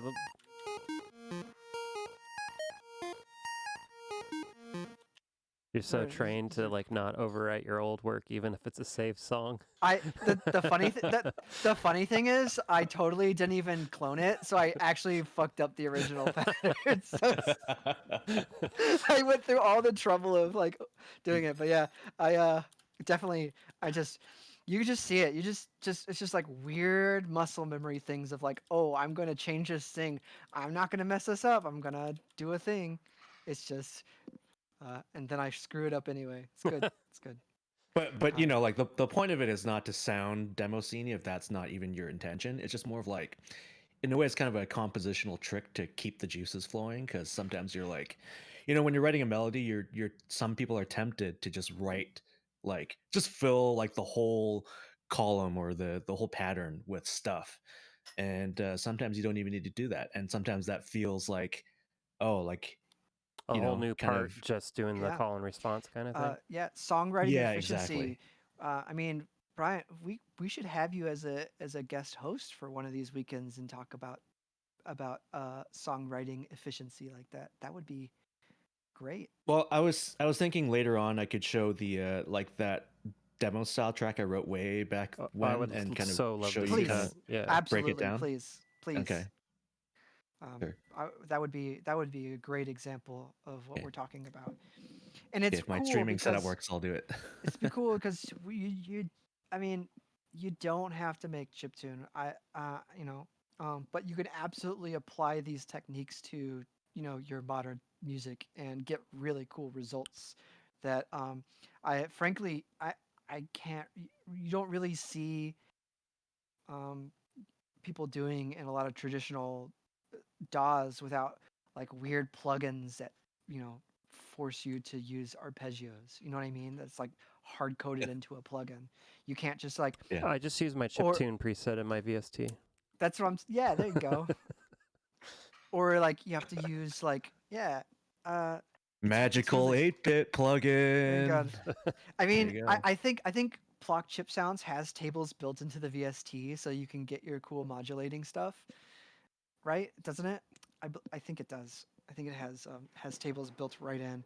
But it's just really funny because you think that something as advanced as like Ableton Live would make that really straightforward if you wanted to do really, hard modulation of very steppy values. But instead, a lot of their automation stuff is designed to be very natural and curved, and that's cool in itself. And to get those really hard modulations requires a lot of extra steps. It's funny that it takes more work to do something that should by any means be more basic. You know, it's a good plugin for doing the kind of table-y stuff that I find is the Renoise Redux, Yeah, which that is makes basically sense. a tracker, instrument inside of your normal DAW. It's pretty Renoise cool. Renoise is kind of the tracker goat. It's just a beast. If you're trying to make stuff on computer and you like tracker, Renoise is the way to go. Renoise kind of has tables. It's I forget what they call them, but it's a newer thing as of version 3, I think. But they have a Redux plugin. Somebody asked if Renoise has tables, and they kind of do.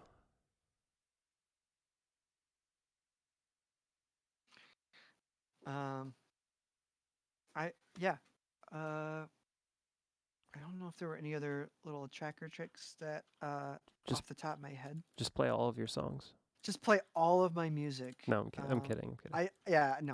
I don't think I've made anything particularly new. Sid. It's just big. That's some Sid Station stuff. But I feel terrible. Yeah. Like this whole week, I was like, I'm gonna go home tonight, and then I'm going to work on a track on the couch using M8. And I get home and I like eat dinner, and then I'm like, I'm so tired. yeah. It's been Yeah. pretty hectic for me lately. Started a new job this week, and I've been just wiped. I think there were a couple days where I just came home, ate, and immediately went to sleep.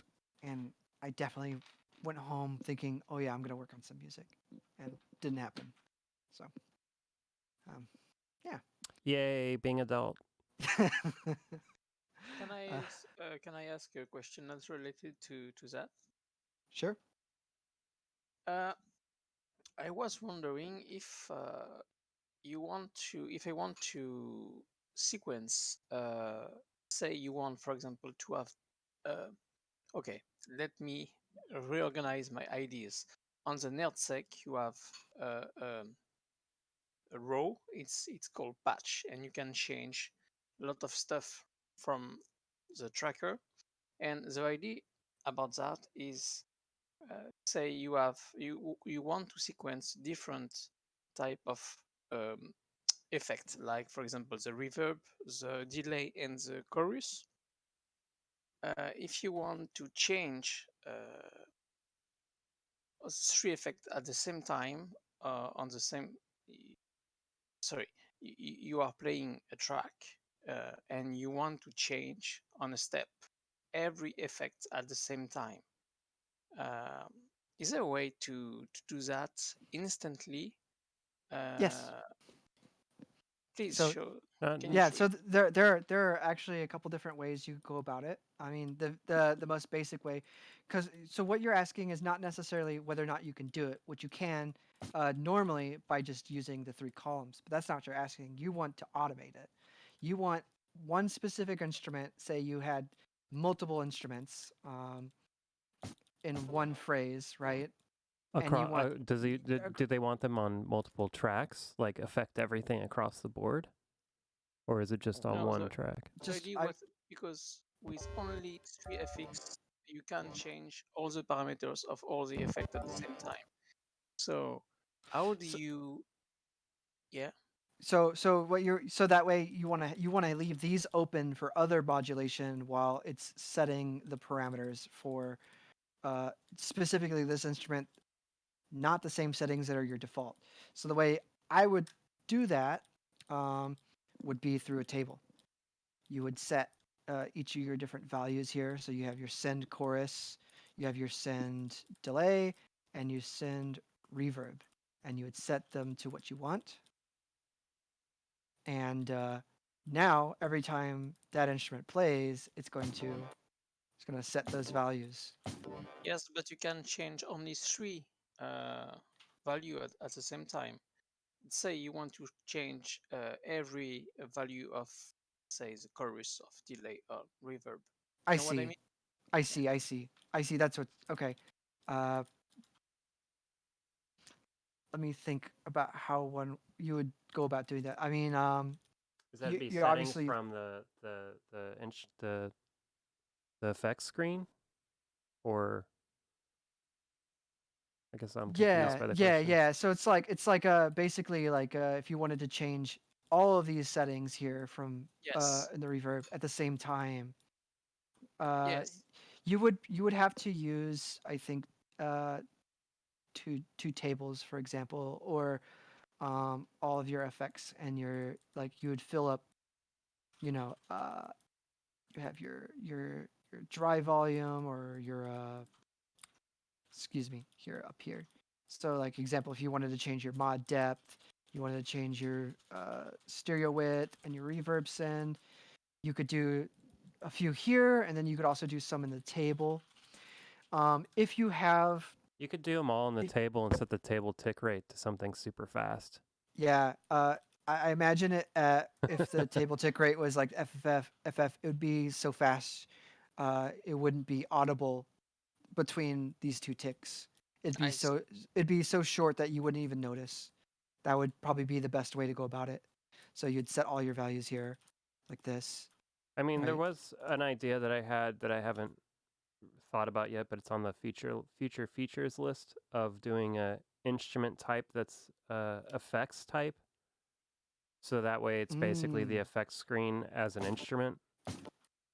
yeah, yeah. But you see, it's so fast. Like you can't even see it scrolling really, and it just goes through all those values right away. Okay, nice idea. Yeah. That's a, yeah. That is the magic of having this FF speed where it's no longer tied to ticks and it's just moving at 200 hertz. Very cool for making unique modulations. So that would be a good way to go about it. And again, yeah, it's so And fast you can can't even tell. can you stop? For example, if you want to make it read the table only once, can you make a table stop reading at the end? Yeah. Yes, using the hop command. So the way it works, you have a command here called hop, and if you look at the description, the first digit is a loop count. So how many times is it going to loop back to the top before it allows you to pass it? It's kind of like a gate. And then the second digit is which value or which step is it going to hop to once it's triggered. So I'll do a really, really slow example here, just so you can see what the hop command is doing. So let me clear this. So in this example, I'm going to have a hop here, and I'm going to have it hop once, and it's going to hop to step 2. So what should happen is it's going to scroll all the way through, and I'll get rid of this stuff, and I'll slow down the tempo as well so that we won't miss it. Okay, so what you're going to see is you're going to see the cursor scrolling to here. It's going to say hop back to value 2. Okay, so it's going to hop back to step 2, and then it's going to start scrolling from this point. And because it's done the hop once, it should pass through now. So let me slow that down a little, actually a little bit, quite a bit more. There we go. Do you see how it, Okay. now if I made it hop 3, for example, it should hop back to step 2 3 times before it allows you to pass. 1, 2, 3. Yeah. So that's how the hop command works. So it kind of works as a gate. So what you're asking is how to keep it from cycling back over. You would use a hop 0 and the step you want it to go to. So, for example, you wanted to have your effects trigger only once, and you don't want it to mess with it anymore. You would set it to something like hop 0, 1. So now it's going to. I have to do it for each of these. So now when it plays, it's Okay. telling it to hop. 0 says you cannot pass this gate. This gate is permanent. And then it says hop back to this step. So it's just going to keep coming here, getting to this command, and this command says, hey, go back to step 1.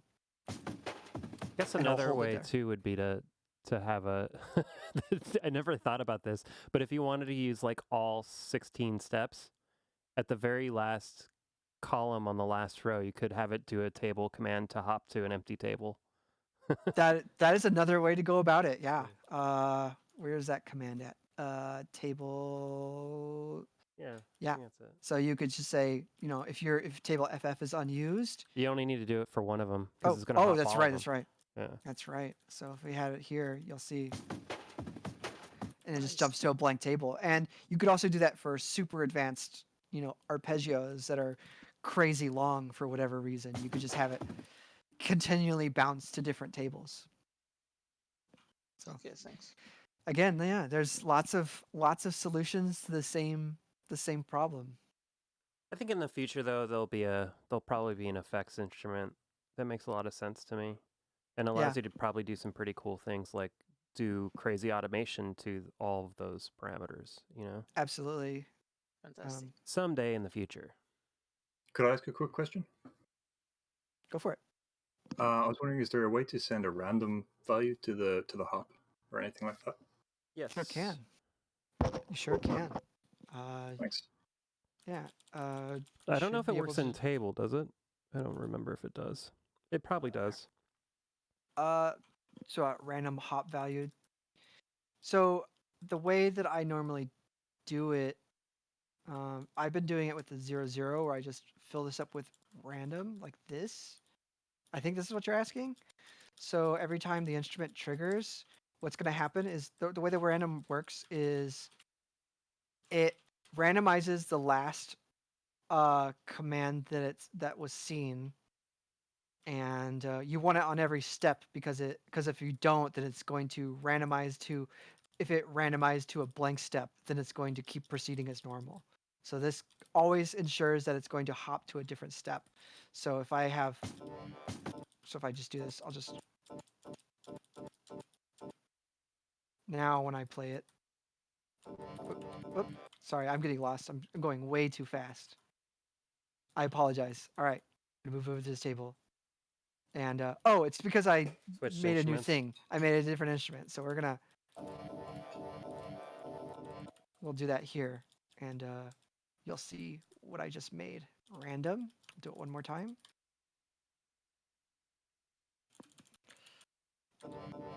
And then table tick 0, 0.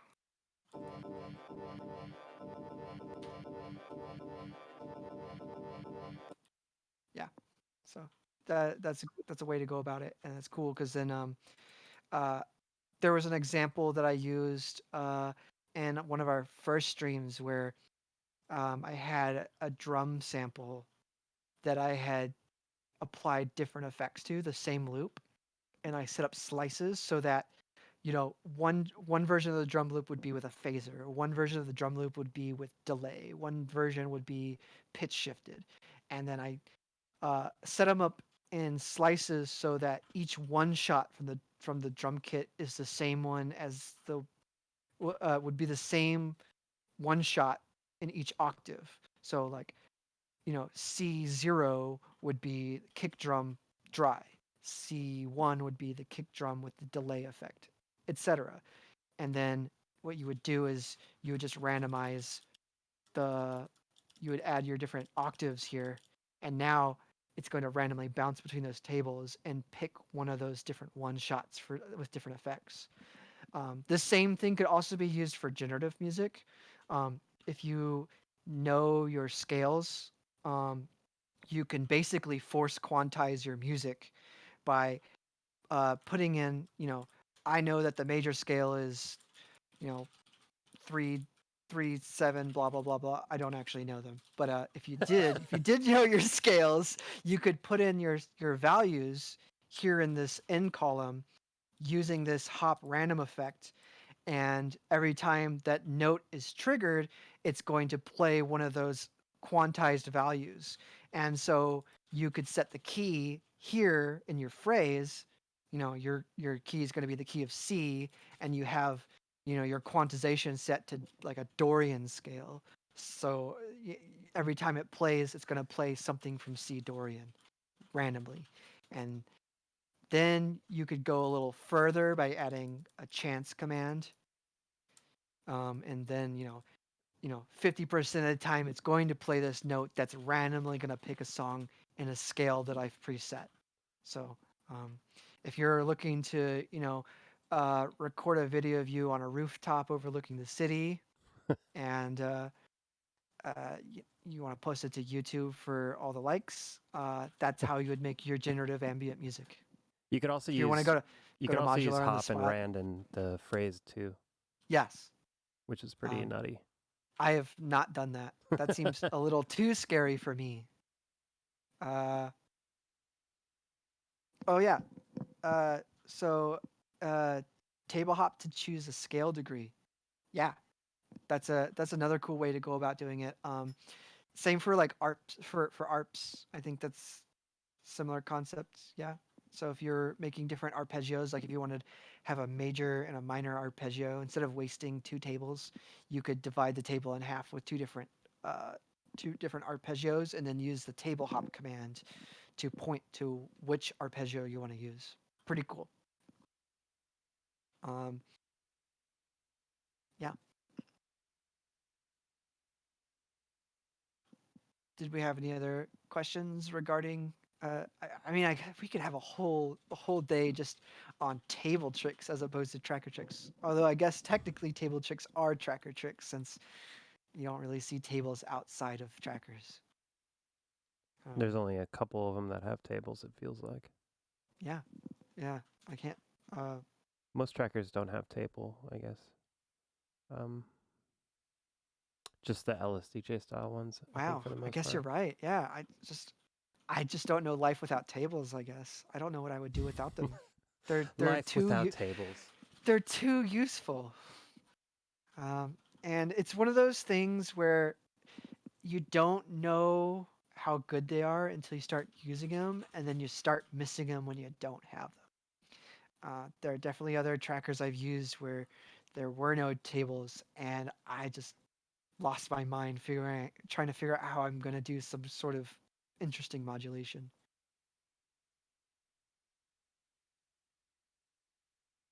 I think someday it'd be good to have scales like built into M8. that'd be cool. I know there are a lot of people who are interested in doing some microtonal music, Yeah. and that'd be pretty cool. You know, lot of the- given that sorry. you have a touchscreen, you could sort of go the Korg DS10 route, because what they did was they have they emulated a Chaos pad, which was then tied into like you could select one of like about like 16 different scale types. So, you know, if you wanted to go that route, Tim, you totally could. Yeah, I've been trying to avoid doing anything that's specifically touchscreen only.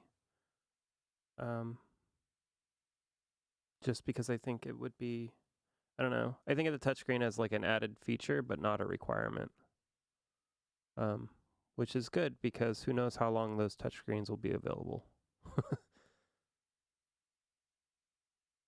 But in practice, like it's hard to get something sounding really like musically coherent. It's just more of like, you know, when people are using a like K-oscillator or something, it's just like, all right, I get it. People are just jamming out, you know? Yeah. I can actually think of instances where I've seen someone use like a touchscreen scale music thing in a live setting, and it's okay. It's nice. I guess I guess the thing is too is if I did have scales implemented in M8, then all I would need to do was just map the touchscreen to the global transpose, and that would do the same thing. Wouldn't Yeah. it? Yeah. Or am I mistaken? Yeah. Maybe in the future. Features never end. It never ends. Speaking of never ending, what do we have next? Let's look at the so what have we covered so far? We've talked about the Macrosynth. We talked about Midi in, tracker tricks, and it looks like sound design was another one. So did you go over sound design before I joined late? I just use presets. Yeah, just use presets. Thank you, everyone. Thanks for coming. Go to the patch We'll- thread. Yeah, click on M8 patches, download. You're all set. Your sound has been designed. Bryface, did you want to try showing any of that stuff today, or were you thinking another No. week? No, actually, I could, because it kind of directly applies some of the concepts that Mikey was talking about. Sure. I mean, not to do overstep that. our thing on sound design, but that sounds like a really deep rabbit hole that we could also cover in another meetup. Yeah. We could Yeah, I mean, it doesn't matter. It's up to you guys. scratch the surface just to pique everyone's interest, so they'll come back next week. I mean, I'm pretty flexible either way. So. Oh, okay. Here's the plan. How about we do a little bit of sound design, but I really want to see Bryface's track. I'm kind of excited about that. I think that's a good plan. Okay. Cool. All right. So, sound design. Did you want me to do it? Is anyone interested in showing off any sound design in particular, or anyone have any questions regarding sound design that they would like some assistance with, or maybe something that they're kind of lost on? Not everyone here has a complete understanding of subtractive synthesis. Something we could go over. It can be anything that you're feeling lost on, that you maybe haven't been able to achieve with the M8, that maybe one of us could assist with. This would be a good time to go over that. I could try doing something ambient, like just make it up and wing it. Okay. I don't know if it'll be any good, and it'll probably be terrible. And then I'll ask if you could please save me. Yeah. Okay. That'll give me a chance. No, I mean that'll give me a chance to get some water for my throat because I've been talking. Okay. And yeah, we'll go from there. I'm gonna stop streaming. Bye bye. I'm gonna set the stuff up. Give me a moment. I should be streaming. Let me go to new track.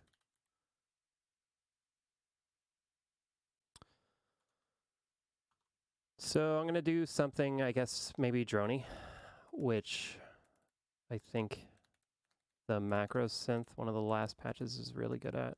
One of the last shapes. I think. Or not. Hold on. I screwed up my settings from the last demonstration. Let me get the volume right.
That was pretty easy.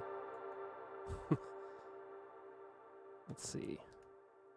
I'm going to try using that random hop I was talking about.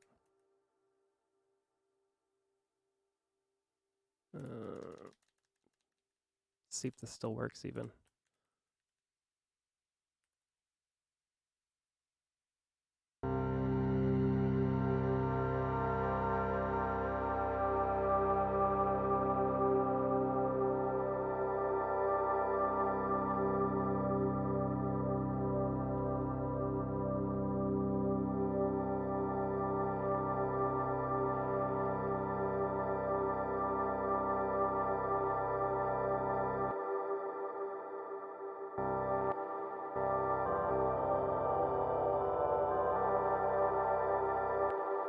All right. Do random. Oh. I'm going to do a random parameter on every pass here of color. See what that does.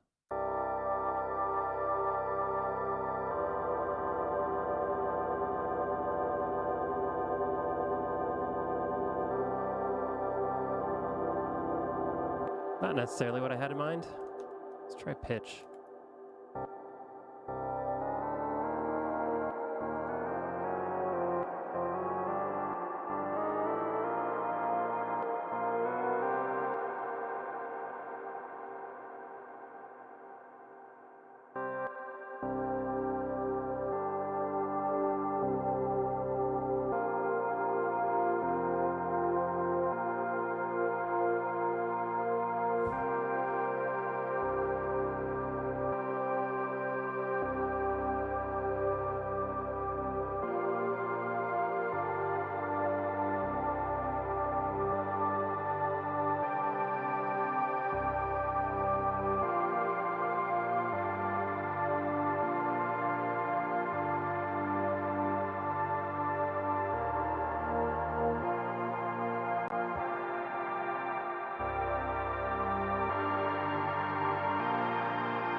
my generative song.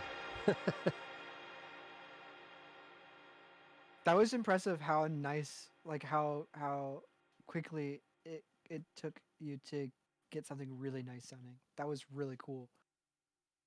Seems like chat agrees with me.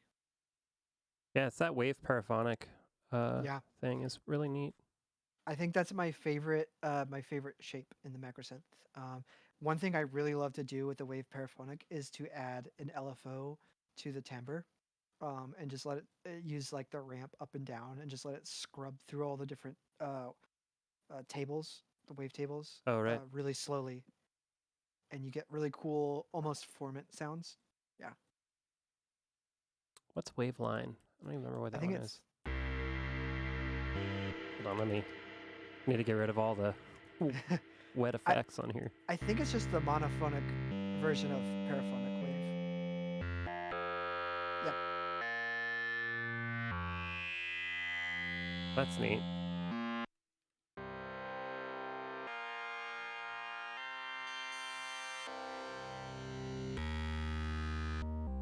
What's wave map? I get these all mixed up, so I don't even remember what they do. It implements a compass into your M8, so you know which way is north.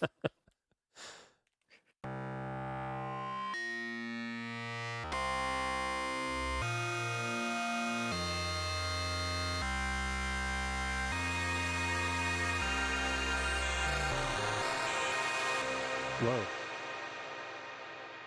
It's gotten a crazy territory. So one other thing I did there was I way increased the damping on the reverb, or decreased, I guess. So it just kind of sustains forever. Cheap tricks. But yeah, that's my sound design for the moment. I like the idea of using random hops and then just set up a bunch of notes here and then just set your like my tempo right now is 10 beats per minute. So it just slowly, you know, I could have done that, I guess, with a groove and kept the tempo high. But, you know.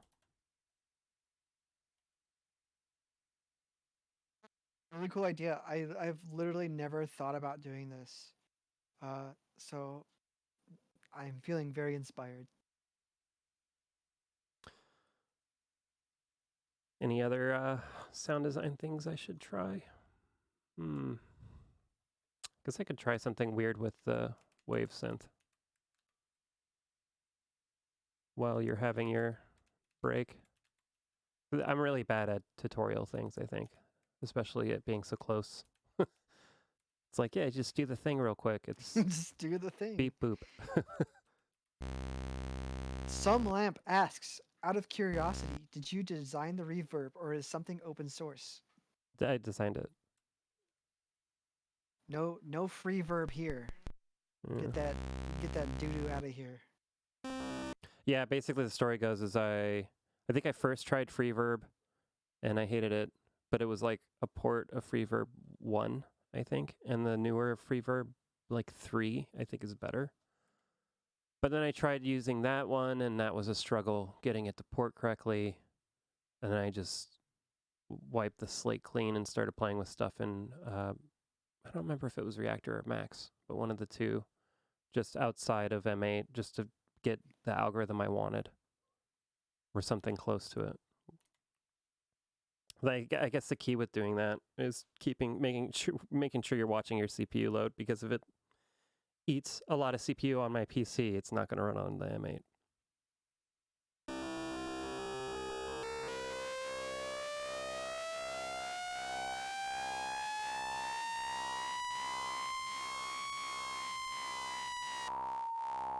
What is it doing? Oh, it's set to multiply. What are you doing?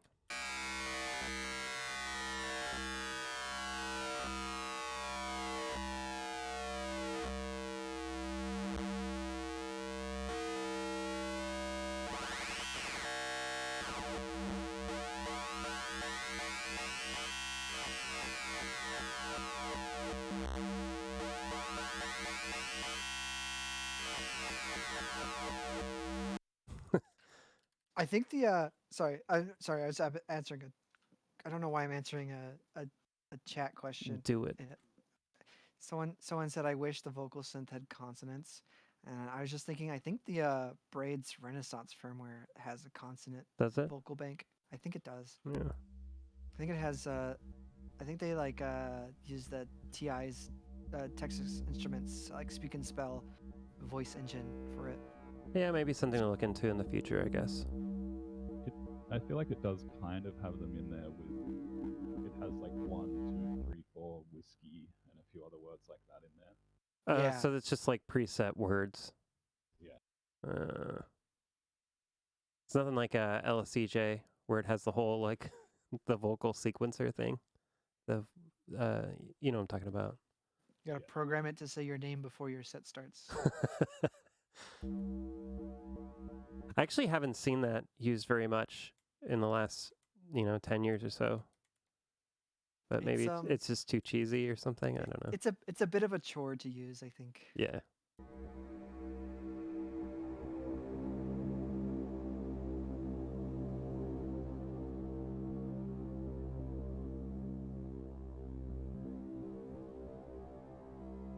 This is getting in the realm of weird.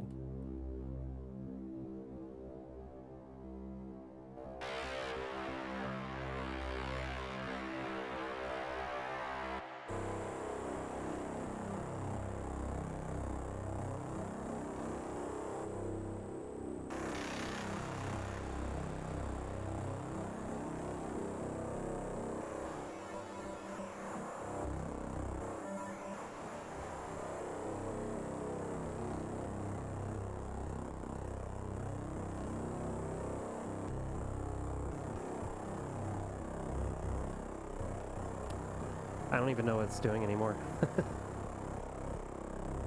Watching the scope at this point. Yeah, that's all I was doing too.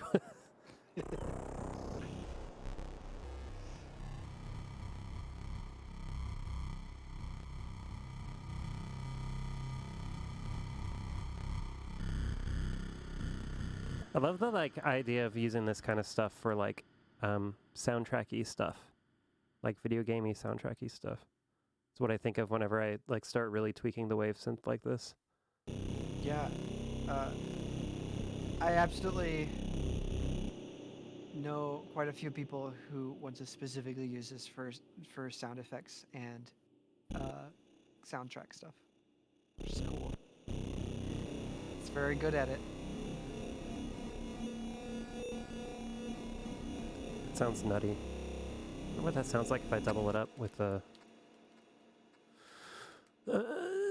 fine tune. Where is it at? Fine.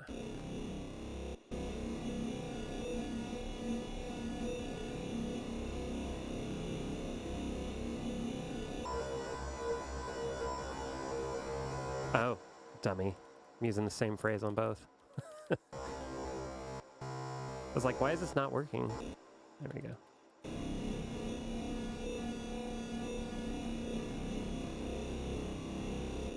Ooh, I got an idea. I'm going to clone that one and pan that. I already cloned it. I might as well just do that. That should work, right? Oh, get rid of that one. What did I mess up? I messed it. Oh. Technical difficulties. No? How did I? No! I did it twice over.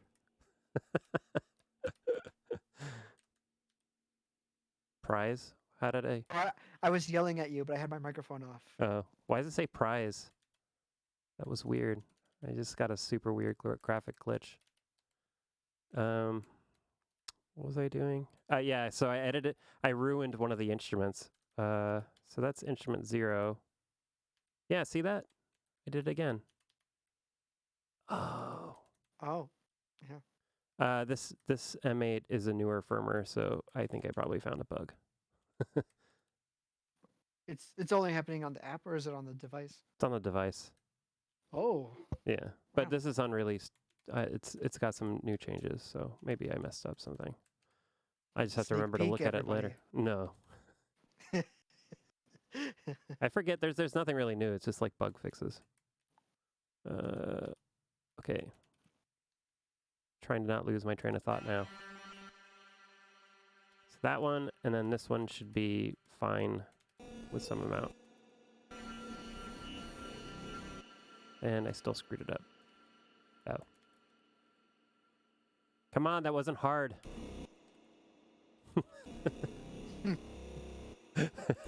There we go.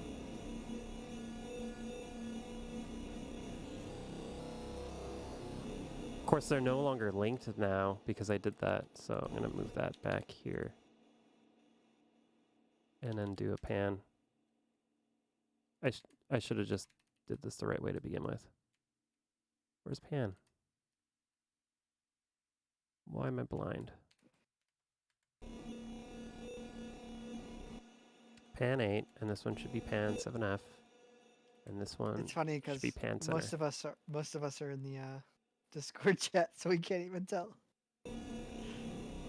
Oh.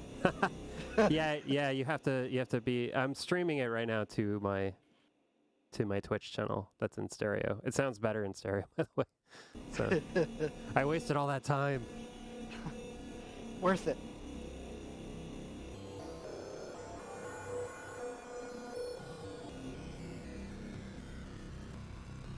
It's weird that it's snapping. Oh, it's because of the warp being in limit mode, huh? No. That's super weird. What am I doing wrong?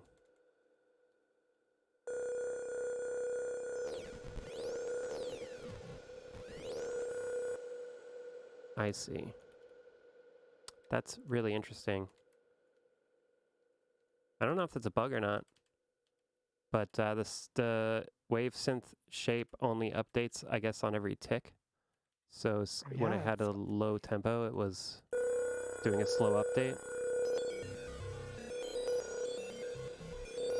It's kind of cool.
Neat.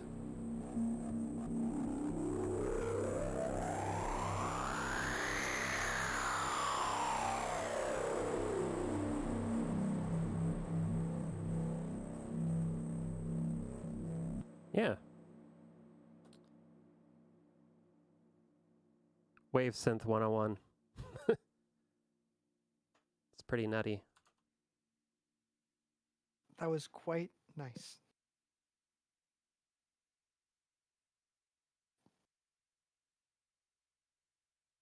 Good reminder for me to set aside sound design days without needing to be good to do writing music. Yeah, I think that's a really good point. To just set aside some days to work on sound design, just to kind of experiment and not worry about writing needing to write a song for the purpose of the song. You know, that's such Yeah. a good idea. I never actually thought about doing that myself. Yeah. Thanks, Bryface. Yeah. So, should we dive into Bryface's stuff, or? Yes. Yes. Sure. Okay. Hopefully my my screen share will work. I'm using Durkee JX's M8 display to do this, so if there's a chance that might not work as hard, but let's give that a second. So can you all see that? Let me know if that's see it. I see. awesome. And was there sound coming through there? Yep. There was sound. Yeah, perfect. Okay, so yeah, just shout out first of all to Durkee JDex. I think that's how you pronounce the name. But the implementation of basically this is a web implementation of the Touch Designer project file, which essentially just handles the serial input in the same way, but in a web web form. And so far, it's been working pretty well. Just some new updates have been made to it to like do things like key bindings and yeah, like gamepad bindings as well. And both of Nice. those are simultaneous, so that if you set your gamepad bindings, you won't clobber your keyboard one. So yeah, a lot of cool innovations here. And not to crap all over the Touch Designer one, but I for one have found this really easy to like. This opens up instantly, so that's awesome too. So this is a track. If you're kind of just tuned in more recently, Mikey was just talking about a lot of sort of old school tracker techniques, and back in the earlier betas of the M8, I think pretty much right after sample playback was included, I thought it would be kind of cheeky and fun to like literally try and do a old like Pro Tracker style Amiga track. And I had no idea that you were only using 4 tracks for that song.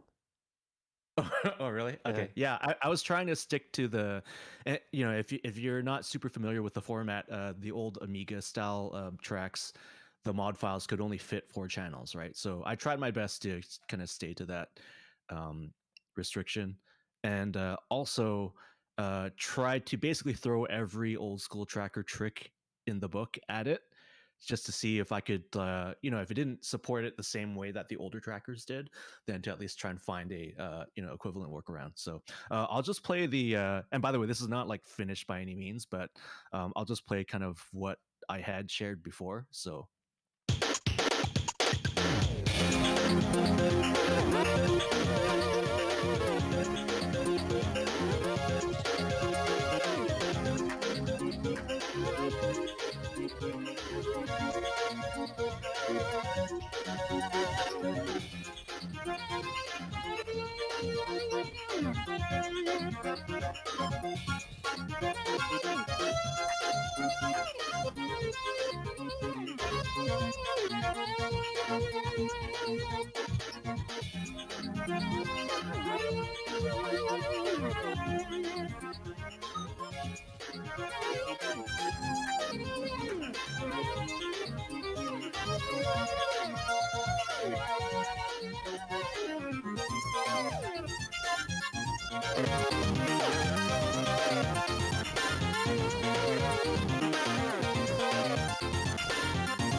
So yeah, thanks for the notice about the noise suppression. So hopefully that worked.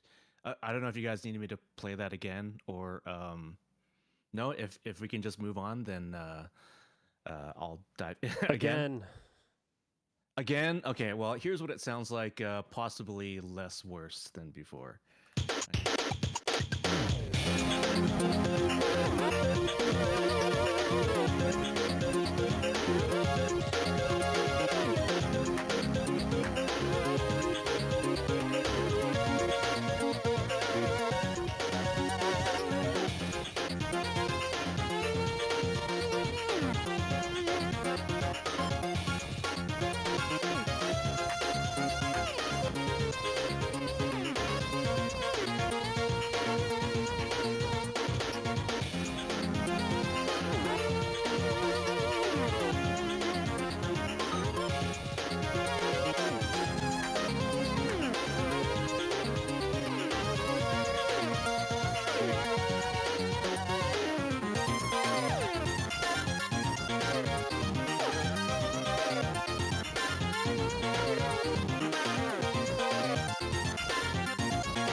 So you made me play the entire track again, and I hate you all for it, but also I love you. So It sounds thanks. great.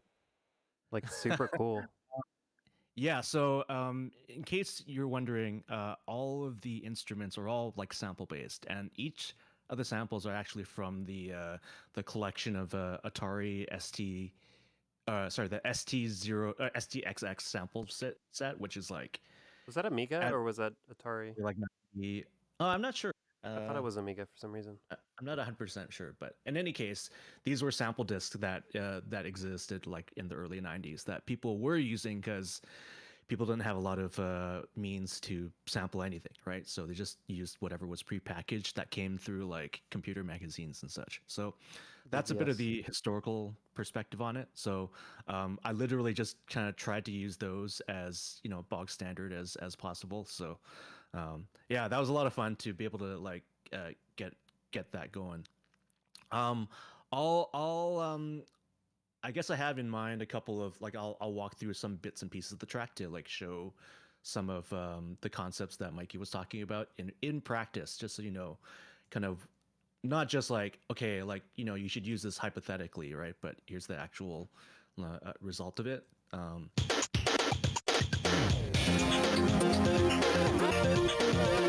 Okay, I'm just trying to get into one of the channels.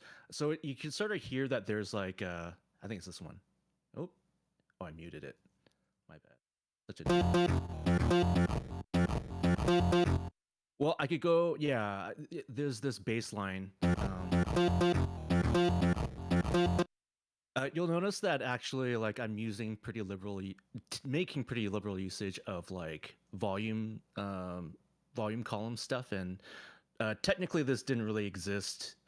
Like volume columns didn't exist in ProTracker before, but They didn't? it was still like you could use them via an effect. Right. It was like a separate C command or just for something like that. volume. Yeah. Yeah, something like that. Yeah. And I'm actually using that as a means of like maintaining continuity in the bass line. So like if I totally zeroed out the volume, if I just played that column. Whoops, sorry, I totally did not zero those out, did I? Yeah. You can oof. All right. Okay. Like you can hear how the bass line cuts out abruptly, and maybe stylistically that's what you want, but in my mind it just feels like, you know, that the bass was kind of stopping and starting, and I didn't really want that. So, but I also wanted there to be a rest, right? Just to give it a sense of like, you know, there's not some super try hard bass that, you know, is trying to fill every moment with note data. So that's kind of what Mikey was talking about there in terms of like, you know, you could treat it as an echo, but you could also treat it as almost like a compositional tool in your arsenal. So yeah, you're adding space without making it feel like you're sucking out all the energy. exactly. And there's the question too of like, well, what if you need this but you can't devote a road to it? You'll find in a lot of older chiptune tracks, well, not older, but just people use the kill command a lot, and what that does, for those who are less familiar with it, is that you can cut a note in the same row after a set number of ticks, right? So, you know, let's imagine that I added all those here. Now, obviously, that's a little bit like overdoing it, but you know, if you place them in the right places, you get this sense of like, okay, well, you know, maybe the bass line is being a bit more articulate than normally it would have been. So that's one of the ways you would use it. In practical terms, I would maybe like pepper it in through like a phrase or something like that, just to give it a sense of like, you know, like the bass line isn't stopping entirely, but you're letting it, you're giving kind of preceding, the notes afterwards more presence, I guess. So yeah, just adding a bit of what would you call it, like just variety there. So Like rhythmic gating. okay, yeah, that's probably a better way to say it. And it's all the same concept, really. As for this one, I think this is the drum track. Oh, whoops.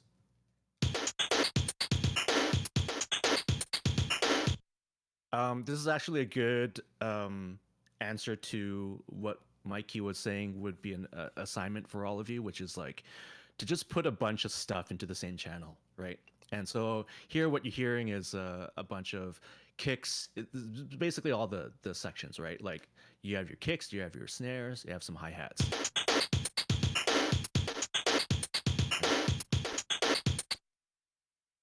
One of the things that you'll find when you take this approach is that you start thinking about like, okay, well, what's redundant when you like write music, right? What I find a lot of novice musicians doing, for instance, that I do see a lot is like, okay, I want to put in hi-hats, but what they do is just like put in just a straight, slab of 16 hi-hats.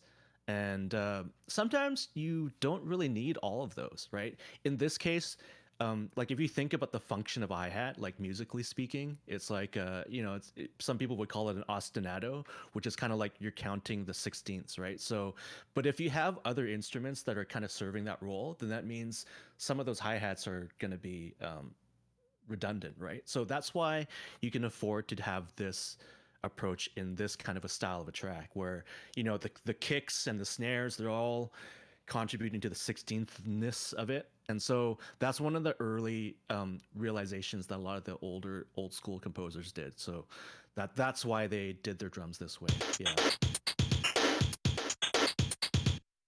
Yeah. And in a way, it's like if you think about the concept of sidechaining, the compositional the principle is the same too, right? Like you're ducking stuff away from the kick drum, but it's because you want to carve out space for the drums, and you want to carve out whatever the kick is not playing for like bass or chord stabs or whatever, right? So a lot of it is just like reflections of the same principle of like you want to carve out little niches for each of the elements of your song. So this just happened to be a natural like, oh whoops, we were trying to accomplish something else, but turns out this really gives focus to the composition too. So and then the next phrase over is I think implementing the single channel echo that Mikey was talking about. Oh, here.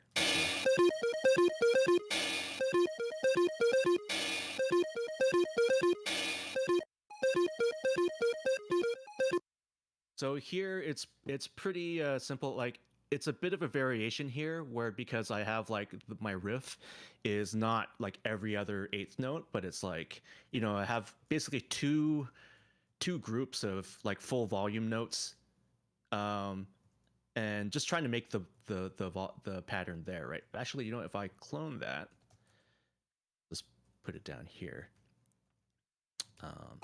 Like if I remove all those echo notes, it's basically whoops, blah. That it just sounds like this. When you So, wrote that melody, did you write it like this first and then add in those delays, or did you kind of I do it think all so. at once? Yeah. Like if I think about doing like a rhythmic riff, I just think about the accents and then fill in all the spaces in between. Absolutely. Okay.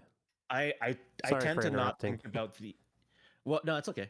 That's actually a really good question, right? Because like a lot of people seem to have the assumption that if you're writing music, you got to do it from start to finish, and I have very rarely ascribed to that notion, right? It's more about sculpting stuff that you kind of do very generally and just adding detail. So that's kind of what I'm talking about here.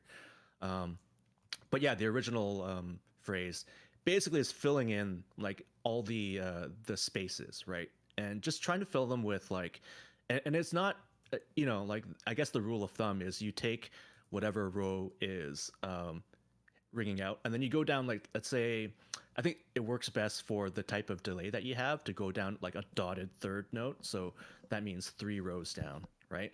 To put in like a softer version of this note.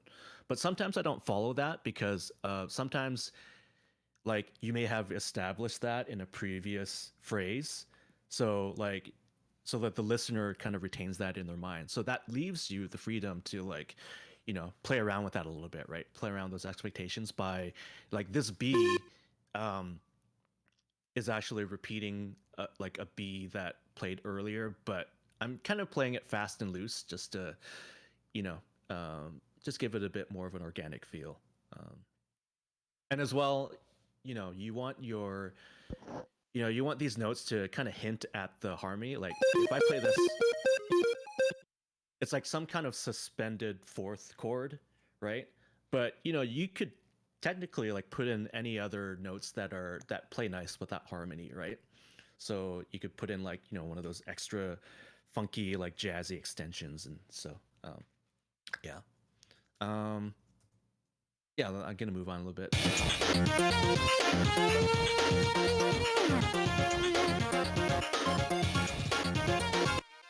All right.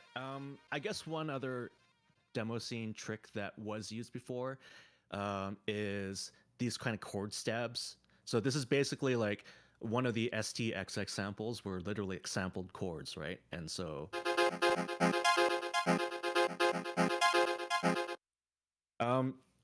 typically the way that it was done before, and I may not be 100% correct on this, is that older trackers used to have a volume slide command where if you set the command and then set basically like a velocity downwards or upwards, it would basically apply that over the whole length of the row. So you could get a really quick volume slide from like full volume to 0. So you could get these sort of like not quite staccato, but like with very short decay. But the thing about M8 is that it doesn't actually have that kind of command. So what I resorted to is table hops. So in the table, actually, this is really cool that Tim implemented the table hop feature, which is because the way I've used it in this case is that by default it does not do anything, right? And so this hop command just lets the sample ring out if it's like a straight up chord. But if I call table hop to start on row 8, then it performs this really fast like volume ramp down. And I had to play around with this a little bit just to get it to feel like correct, but that gives me the option of launching these samples with either the chord stab version or just leave it open, right? So as an example, I'll just like remove a couple of these and you'll kind of hear the difference. So you can definitely hear like which ones are just like, okay, let it ring out, don't let the volume get changed. Yeah, I'm going to. Luckily, these these changes are undoable, so that's good. All right, so I guess for the melodies, I'm just gonna play this solo. Oh, before I do that, you'll notice that I had to put a symbol here because I did want the attack of that symbol, but obviously when I'm doing that, I've run out of channels. So in a way, that was like a compositional limitation, but it also worked well in this case because I'm like, a lot of times I feel like I got to start a melody right away. And sometimes to remove myself of that temptation, I literally have to put something else in there. So it's kind of killing two birds with one stone. But I'll play the rest of this phrase or the whole melody line.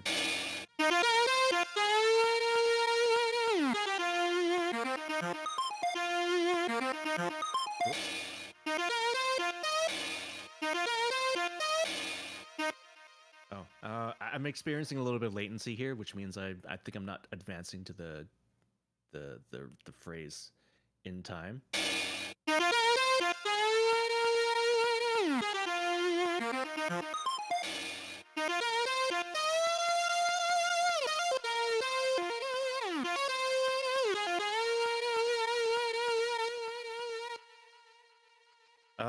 So yeah, here I'm kind of just using a lot of pretty tried and tested tricks with like the approach to melody. You'll find that I'm using for instance, like vibratos, I'm kind of using them to give like accents to particular sounds, using pretty, making pretty liberal use of like slow pitch slides, just because in a way it's kind of like killing time a little bit. That means that if I'm doing this like long, drawn out pitch slide from one note to another, it means I don't have to write in any other music while that's happening. And I'm like, it's me being lazy. And I think that kind of hubris is like just part of that kind of songwriting. Yeah. And then even things like delaying vibratos until like the melody has had a chance to go off for a little bit. I mean, that's just kind of mimicking, I guess, artistic approach to like vocals, right? Because people don't, like the average human doesn't start vibrato right away unless you're like hardcore opera singer or whatever.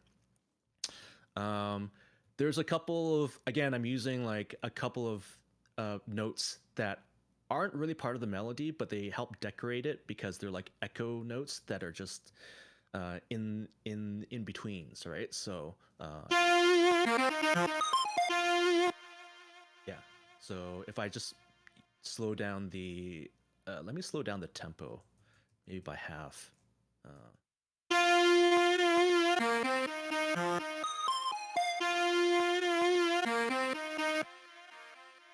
Yeah. And by the way, I did cheat a little bit by adding some delay to this lead instrument, so don't tell anybody, okay? All right. But yeah, Already called the cops. yeah. don't tell Citrix. I see Calavera saying, but we're just standing on the shoulders of giants anyway, so it doesn't really matter. Yeah. So I think, I mean, the rest of the song, there's not that much to go into in terms of like specific techniques, but it's more about, I mean, you were mentioning, Tim, about the fact that you didn't know that this was in 4 channels, right?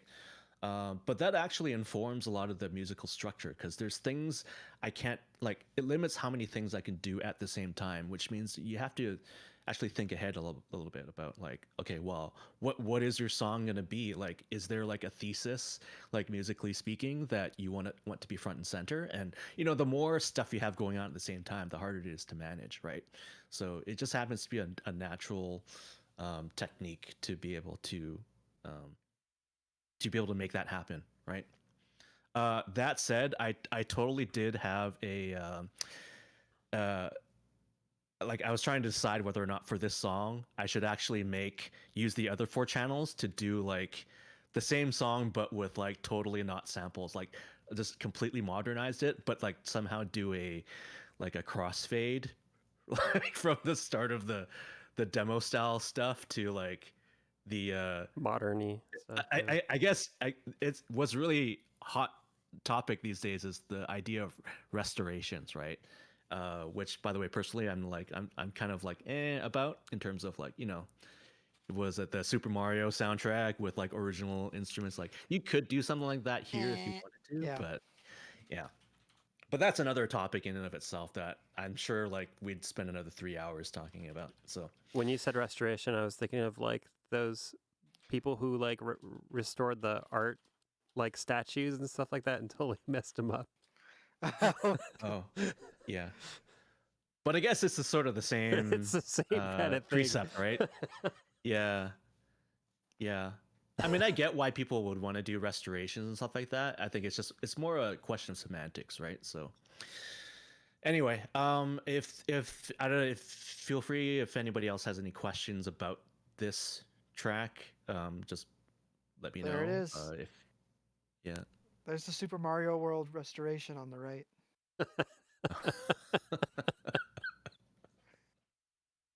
Yeah. But does anybody have any other questions about this? If not, I'm happy to pass it around to other folks. I think it's fantastic. I was wondering, I didn't realize that the loop point in that one sample was so hard. And when I first heard this song, I was wondering how you actually achieved the loop points, being that they're kind of, hard to actually get it precise to do a smooth loop point. But Now hearing that thankfully- thing soloed, it's like, oh, it is kind of a noisy loop point. Well, thankfully, like part of the charm of the demo scene style is like bad loop points, so it really was not an issue for me at all, right?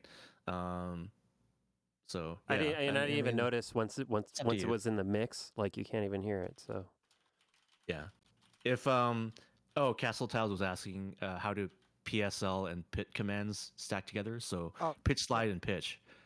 But I think if you use them together, it's just like what they do is basically a slide to that destination pitch value, right? Over however many ticks the PSL is, the pumpkin spice latte.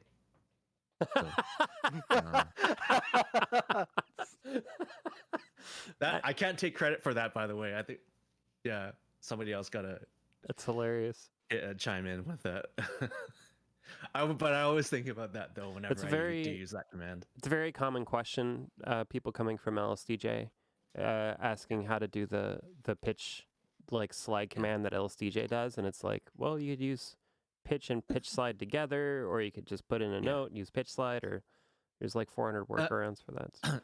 Actually, that reminds me, like in terms of doing solos and melodies and stuff, it really does come in really handy as a like artistic thing, because one of the things you also want to try and emulate when writing melodies is almost like you want to emulate the human voice's tendency to fatigue a little bit, or to mitigate that, which means like, you know, you'll find people doing like, you know, like, oh, like when a note disengages, it's not just a volume cut, you'll see a pitch drop, right? So I kind of emulated that with this kind of writing too. So that's why you do see a lot of those those pumpkin spice lattes and pits, right?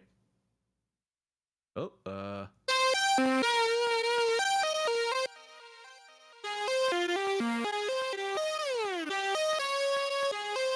yeah. I know I played it slow, but if you wanted, yeah, let's just play it.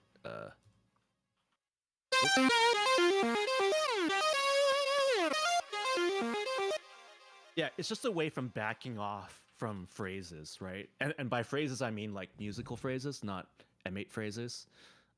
You do want to have like, you know, bits of sub melodies that outline the shape of your melody. And so, yeah. Yeah, that's all part of the melody writing toolkit that existed way before most of us were born. So One of my favorite little tricks using what you're doing with the disengaging is to do that with a single channel echo, so that you're disengage and then the echo also does the disengage effect. Yeah. It sounds really cool. It's one of my favorite things that I used all the time in LSDJ. And disengage is a really important word, right? Because I think all of music is about, you know, tension, like restraint, all that stuff, right? So if you have like it's the equivalent of somebody like yelling into your ear all night at a party, right? It's like you gotta shut up sometimes, you know. So yeah.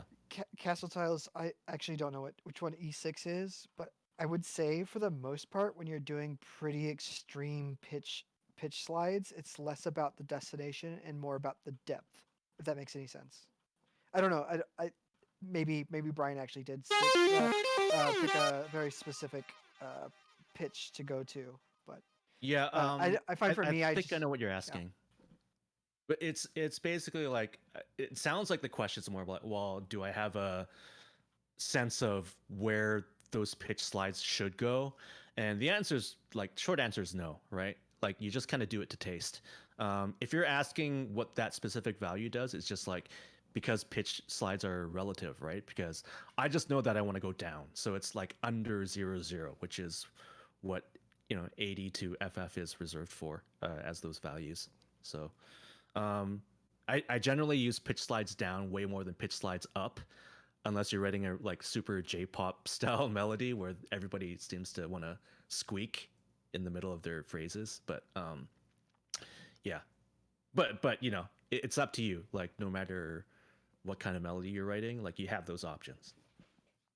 Also, lower notes are perceived as lower volume, so pitching down is not like going to a specific note pitch down is not as noticeable as pitching up to something higher. So that's Yeah. something to keep in mind. Yeah. Yep, good stuff. Yeah, but in terms of, this doesn't even use like even 10% of the M8's capabilities. Like this is really just a, hey, I was curious, like how authentic could I make this sound, right? And just the fact that you can is pretty amazing in my opinion. And so, which means that you can use that as a stylistic choice, right? If you wanted to. But of course you could apply a lot of these like a lot of these compositional like approaches to more modern styles of music, right? I think this really determines like sound or like even dance music grooves. Like I did kind of keep this in mind for this other song. It's just like I think I posted this some other like not too long ago, right? But if I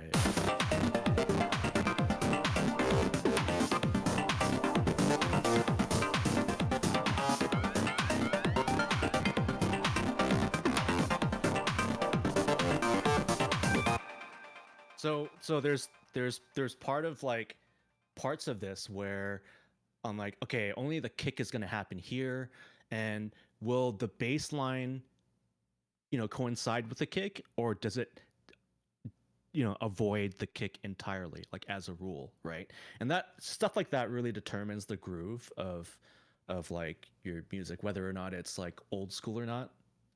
So you know that's why Mikey's kind of request for you to everybody to try making just to use a couple channels to make fit in all their music. It's like it's a really important lesson to take, because in this world of like, yeah, you can have infinite tracks in your like Logic project or whatever, right? It just means that people's first inclination is to like have everything go at the same time, but then everything sounds kind of bland.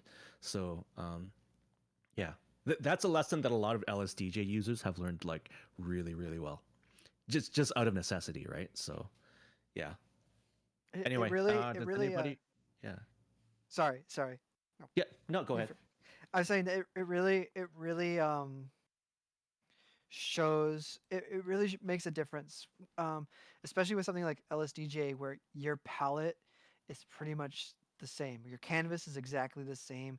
You have the same limited sound set, and what can really define what makes you you is how you implement these techniques to really add variety and clarity to your music.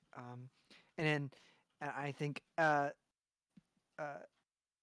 learning those things and then being able to identify them becomes kind of the art in itself.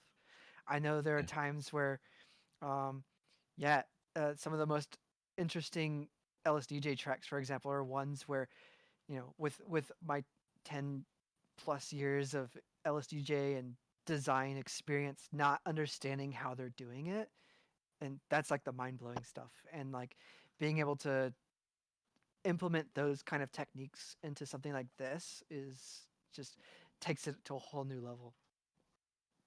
Yeah. Anyway, that's all I had to show. Happy to pass over the mic or screen to somebody else, or we can talk about the deeper philosophies of. We've gone from LSDJ sound likes design more. to just full blown philosophy in tracker music writing, which I mean, this is a whole Saturday that we could do right here. Yeah. It's not actually a bad idea, honestly. Yeah. Actually, 10K reminded me of like the whole. That's one of the first things you learn when you start quote unquote getting good at LSDJ is like, yeah, you do a kick and a bass and not at the same time. Like, I think we were talking about this on Twitter like a last month or something like that, and I'm like, yeah, that's totally the thing you either like stumble across or somebody teaches you, right? And then when you realize it, you're like, you mean I don't have to do those at the same time? and it doesn't sound like uns. Yeah, That's crazy, right? So we talked a little bit about this too last week and or the week before when we talked about the channel economy stuff, and like not only does it sound cool, but it adds a lot of clarity to your track. Because one of the questions that a lot of people have been asking is like, how do I make my track sound like it's mixed well? How do you mix your tracks? And a lot of times the mixing is not playing everything at the same time and knowing, you know, when your kick and your bass, for example, are not going to be interfering with each other and muddying things up. Yeah.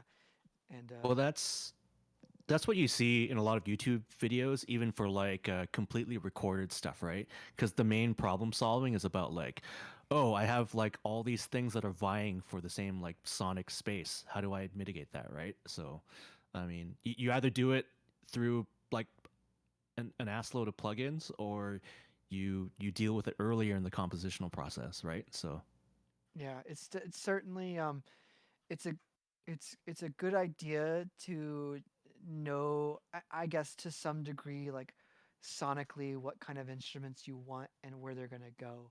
Because then yeah, you don't end up with that trouble of like, oh, all three of these synths are all competing for this specific frequency kind of thing. Yeah, because you got three bass guitars, they're all gonna be fighting over each other, right? Gotta. I want to be in a band with 3 bass guitars. I mean, that's a that's my new band. Ace of Bass. Ace. I'm sorry. All right. It's been a long day. All right, I better hop off. So unless anybody has any other questions, I want to hear, like, I'm pretty sure other people have some stuff to show off. Yeah, what's some demos? Did anyone submit any demos this week?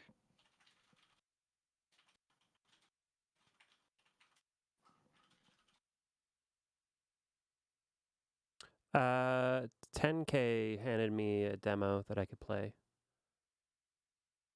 But Excellent. if anybody else has anything, I would love to. We would love to hear it, of course. Now is the time to bundle your track and send it to Tim.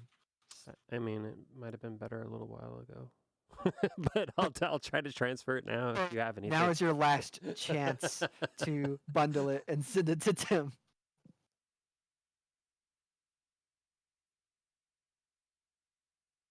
I just got 400 tracks. Thank you, everybody. I'm kidding.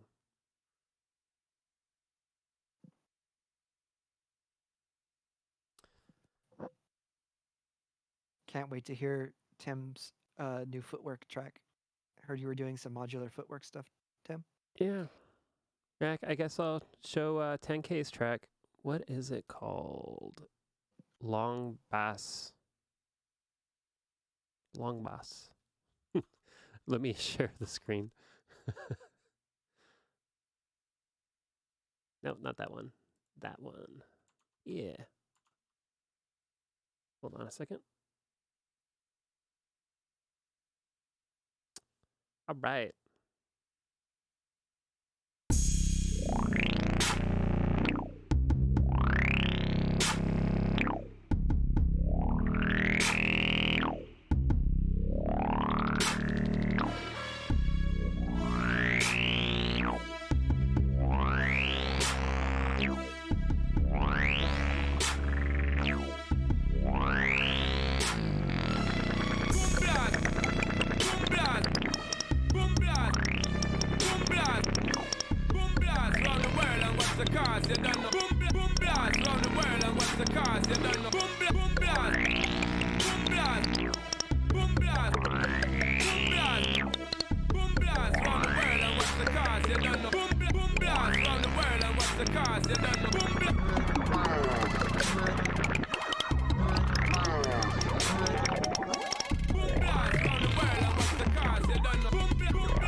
Awesome. Thanks for that track. I'm going to make my new album with it. You'll get more listeners if you release it. So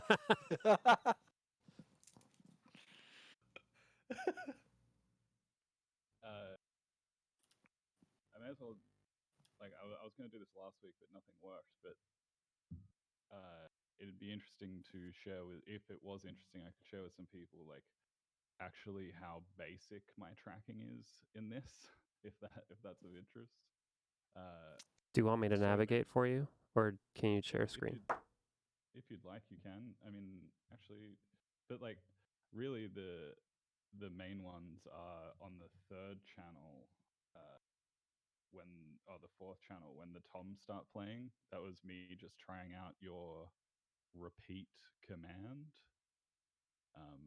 Yeah, like if you go into the next one over in 8, yeah, like straight up pick a pitch and then just cycle up and potentially reset it.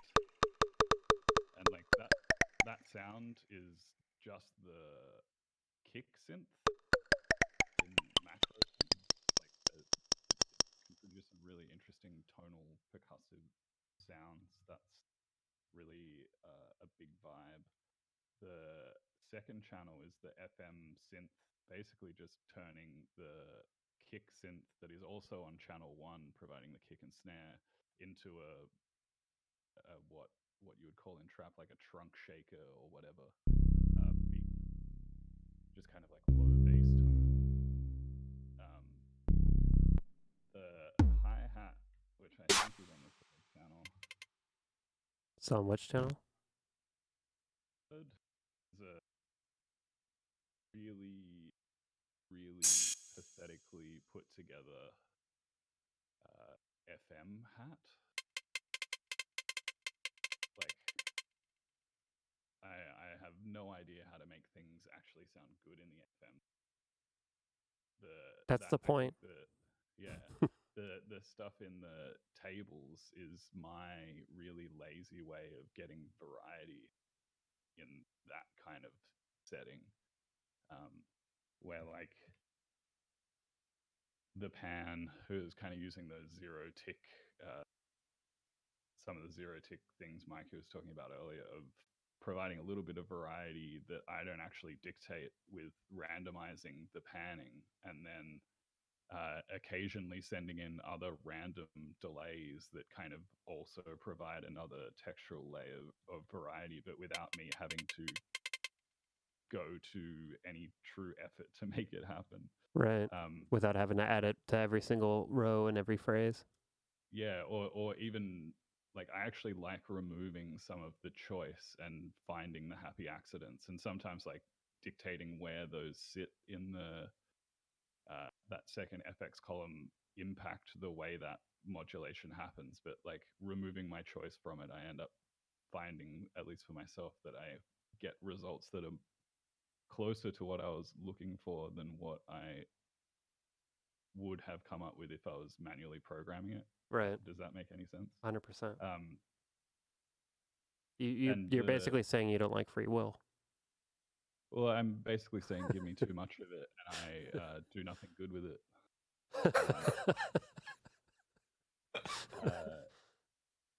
And the last 3 channels are outboard modular stuff recorded in, which I think you can see later in the track how I, like below in the song, all the way down past OF. Oh, yeah. I recorded them in. Like I actually sequenced them as MIDI instruments, right? And they then recorded those 2 MIDI channels into one sample, so that channel 6 is actually 2 outboard synth instruments just pulled together, so I could filter them and affect them together as audio. And then the other 2 are actually both basses, which is a little bit ironic given the discussion we were having about not putting 2 elements at once. But it's just 2 different layers of bass. We have 2 bass players. Yeah, exactly. We're getting up. We're getting close to our desired. So there's 3 kick drums, 2 bass players. I just thought I'd actually give a little bit of insight as to how kind of haphazard and slapdash my approach is, and that you can actually kind of get something, well, I would like to consider this interesting, something interesting without being as, like, I'm not nearly as musically skilled or musically articulate as someone like Brian, for example. So these are the exploits I use within the tracker to get The results you're looking for. some of the results I'm looking for. Yeah. Shows that the workflow can work for all varieties. It's cool. I got some new samples now for my album. I look forward to hearing it, dude. I'm so ready for a new Trash 80 record. So if anybody else has Tom, any tracks to give me, so Tom, like, this sounds like a pretty like full on production, right? And if you were to like release this as an album on a scale of 1 to 10, from 0 being like nah and like 10 being like totally, like how inclined are you to like have to remix the tracks in a DAW? It's something I've been thinking a lot about, because some of this stuff, like, there are a few tracks that I do consider like getting close enough to be something I would consider releasing. And it is interesting because, for example, those 3 channels, the 3 outboard channels, the only kind of extra influence I have over the sound in terms of like EQ is filtering. And I would like to take some of the competing frequencies out of those, for example. But I'm ultimately not really sure, because I want it all to be going through the limiter still, but within the M8, and so I don't want to record them out as stems. I want them to be competing with each other in the mix screen, so to speak. But I also don't want to be taking audio off the mate SD card and working with it in a DAW only to bring back into the M8 to export. So yeah, it's a really hard one to answer. I guess I would want to do a little bit of further processing, potentially with like multi-band compression or something, to maybe deal with some of those issues. But yeah, super interesting space right now, that kind of thinking, because yeah, I've yet to see other people kind of what their approach to that is beyond essentially bouncing off the M8 itself as a rendered file. So anyone, if you've got an idea, please tell me. Yeah, so it's interesting because I'm very much when I'm going to put out tracks, my goal is to put it out as a straight render from the M8 without any outside, and that's what I've done so far. So for me, I want to make sure if I can get that clarity in the mix with the M8 before I even think about exporting it. And I imagine everyone wants to, Yeah, but I this is also comes back into some philosophy kind of stuff where it's just like, I kind of like that. I kind of not big on like maximalist production to begin with. I think some rawness and some messiness is good.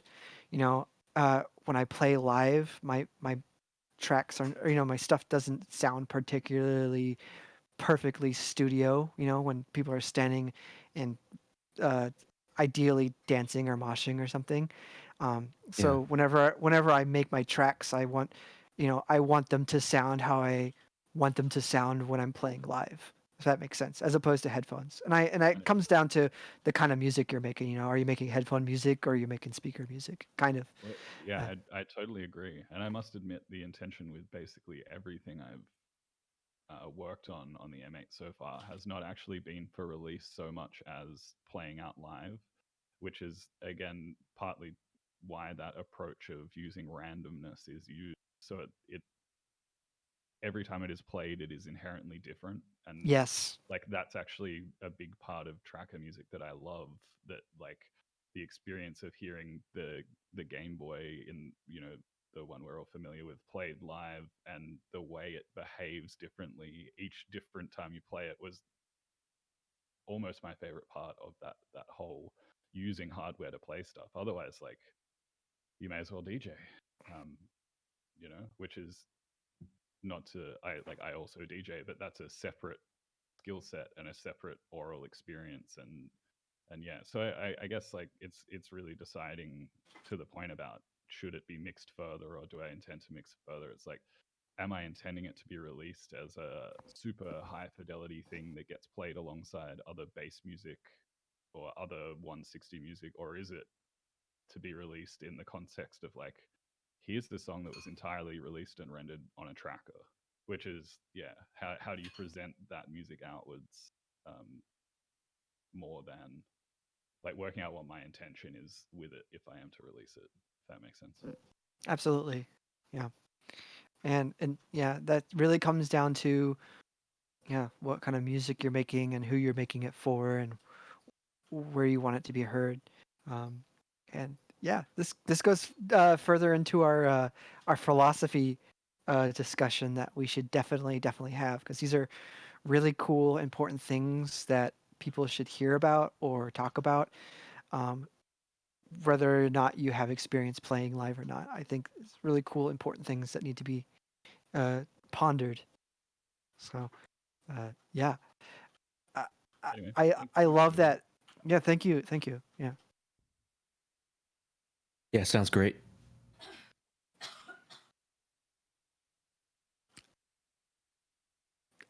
Does anyone else have any music or anything they would like to share? Definitely have some demos. I haven't really worked on anything new myself. I finished some tracks, but it's not anything that you haven't already heard. I've played demos of some finished tracks. So but I've been busy with new jobs, so it's been slowing down.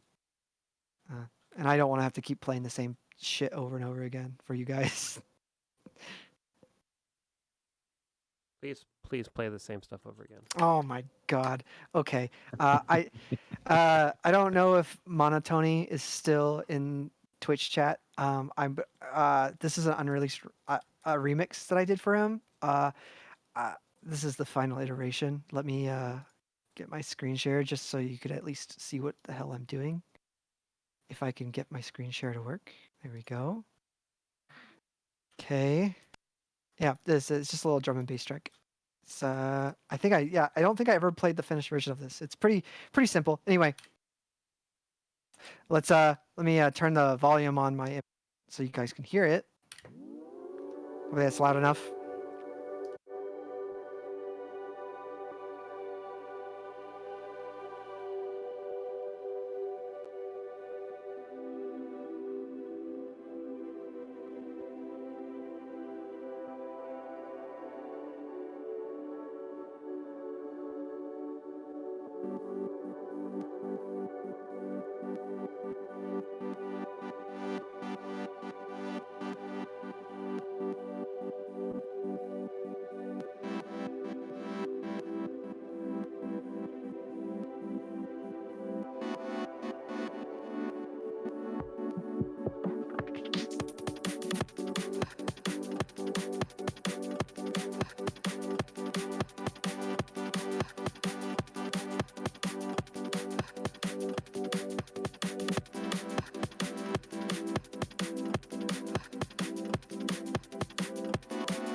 Thank you. That was amazing.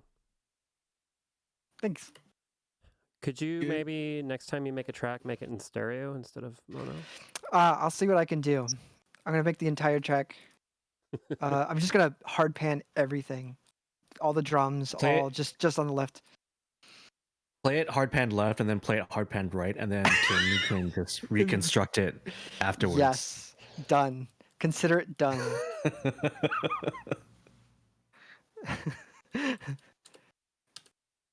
Yeah.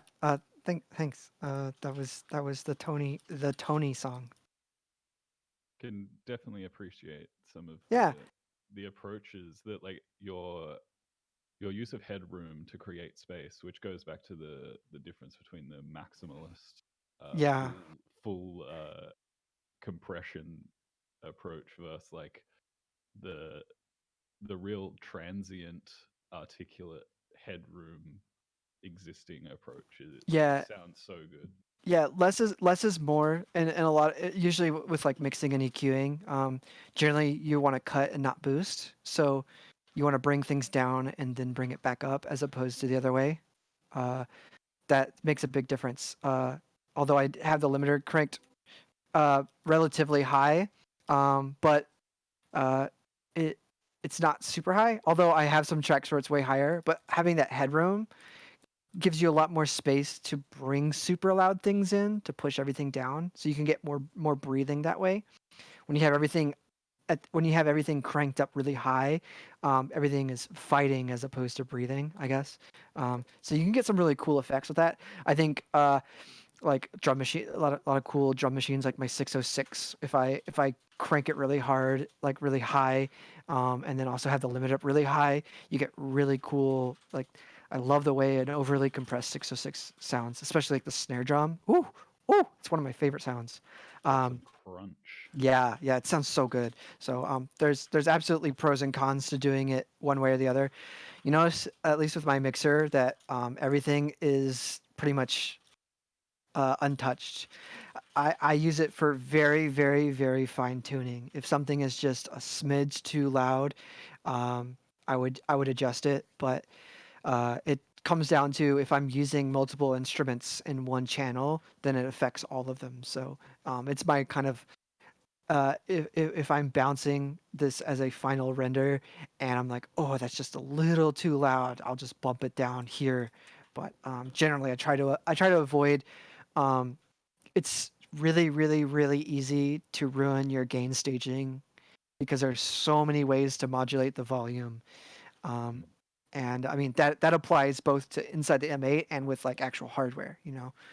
Gain staging is vital, and that'll give you uh, make a big difference in terms of headroom and clarity.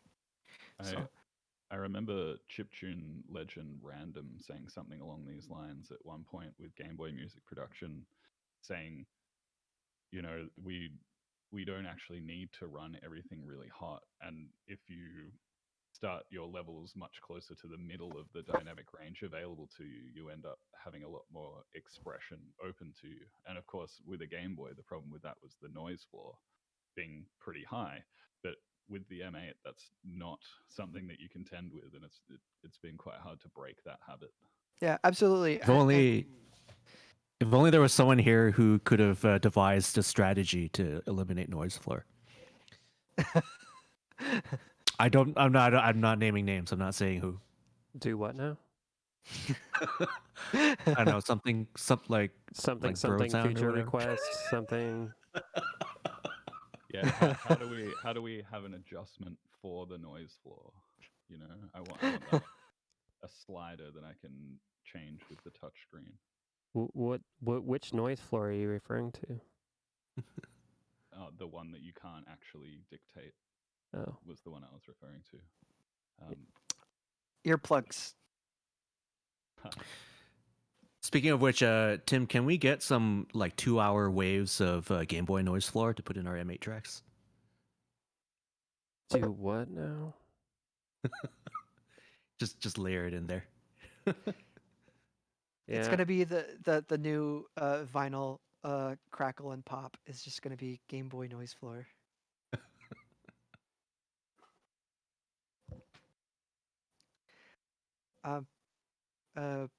Going back to, I guess, what we were talking about. Yeah.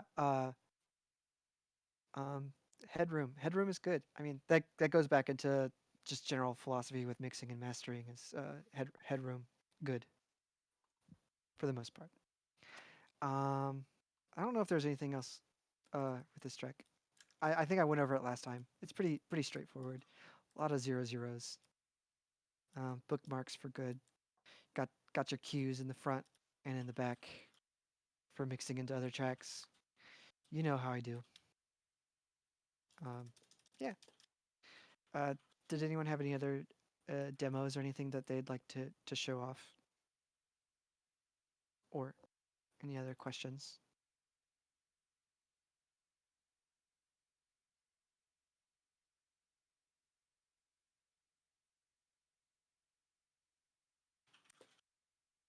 I'll take that as a no.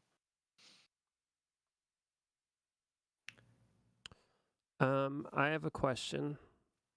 When Yes. are pre-orders starting? Oh, no. I'm gonna bonk you. February 16th. No. I'm gonna send in a bonk. I'm Here we go. I'm sure somebody's gonna mishear that. Bonked. Never Ember 2000 knot.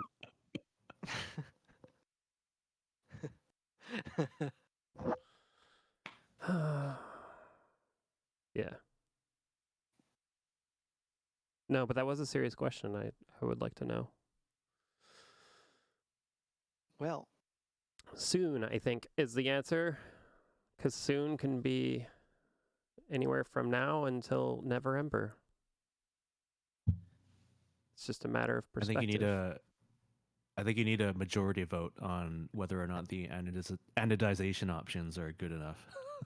Well, somebody keep iterating for months and months. Somebody already asked, like, have you considered doing powder coating instead of anodization? And I'm just like, oh, does it ever stop? No, but anodizing is probably the only good solution for something that needs to be held in your hands because it's the most durable for metal. I glance at my electron boxes that are easily scratched.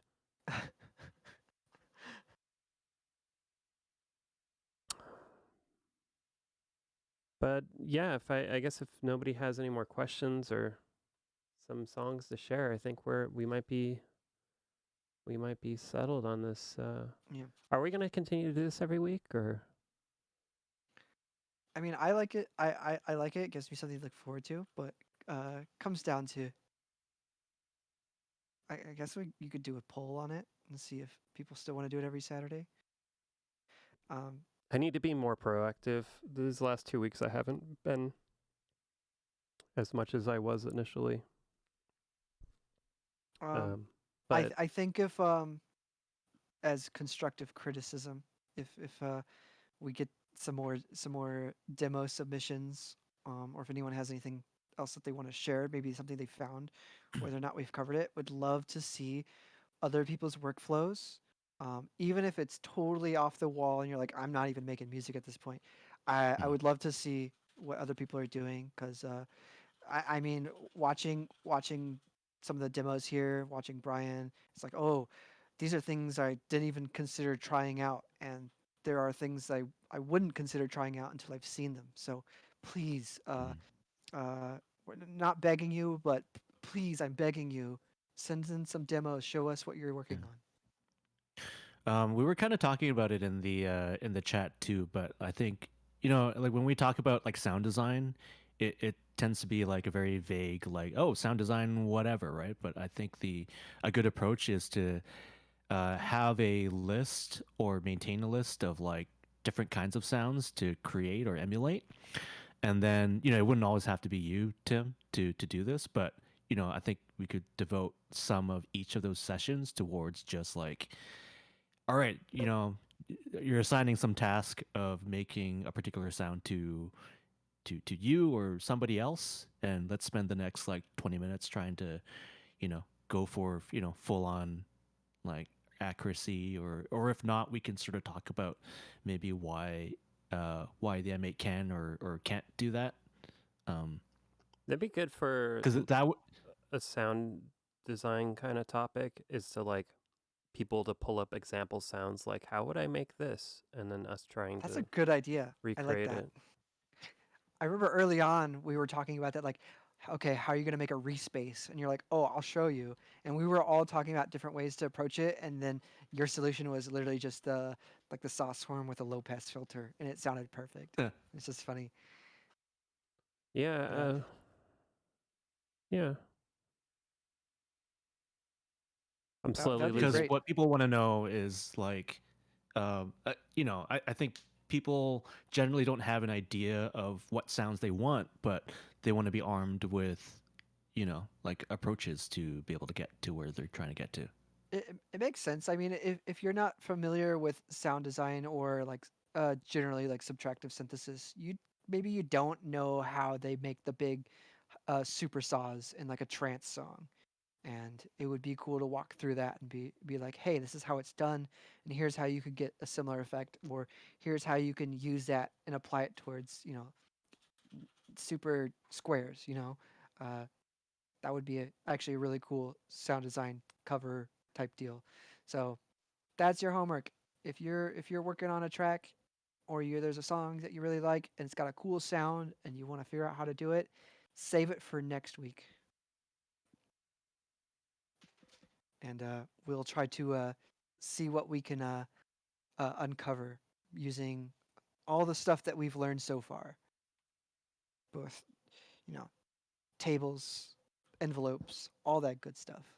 It'll be a fun way to go over a lot of the sound design. Maybe you'll once you see how it's done, it will make everything kind of click a little better. Yeah, and I'm interested in seeing different people's approaches to the same, even if it's like it sounds 100% the same, right? Because Yeah. I want to understand how different artists kind of like what their process is, and to me that's more important to me than like than the actual artifact itself. Yeah, absolutely. Sound sculpting is an art in itself. You can make beautiful music on a violin, and you can also watch someone make a beautiful violin from scratch, and both of those things are equally valid and cool and art in themselves. Or openfreesound.org and start sampling. This entire time, all my stuff is just going into a Roland SC88, just all Oof. general MIDI playing back.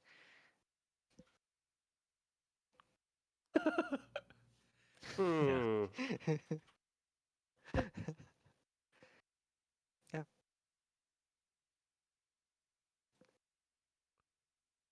Well, I think we have some ideas on what to do for next week's meetup. Maybe early this week I should launch a poll or something to kind of figure out how everybody else is feeling. I should also be more proactive with my Patreon and probably promote it there more frequently and have them ask questions as well that I can answer. Oh yeah, that's a good idea because I definitely am part of other Discords where people are asking questions, and there are people who follow your Patreon who are not part of Discord for whatever reason. So that would be great. Either whether or not it gets them involved, or at least get some outside questions. That would be great.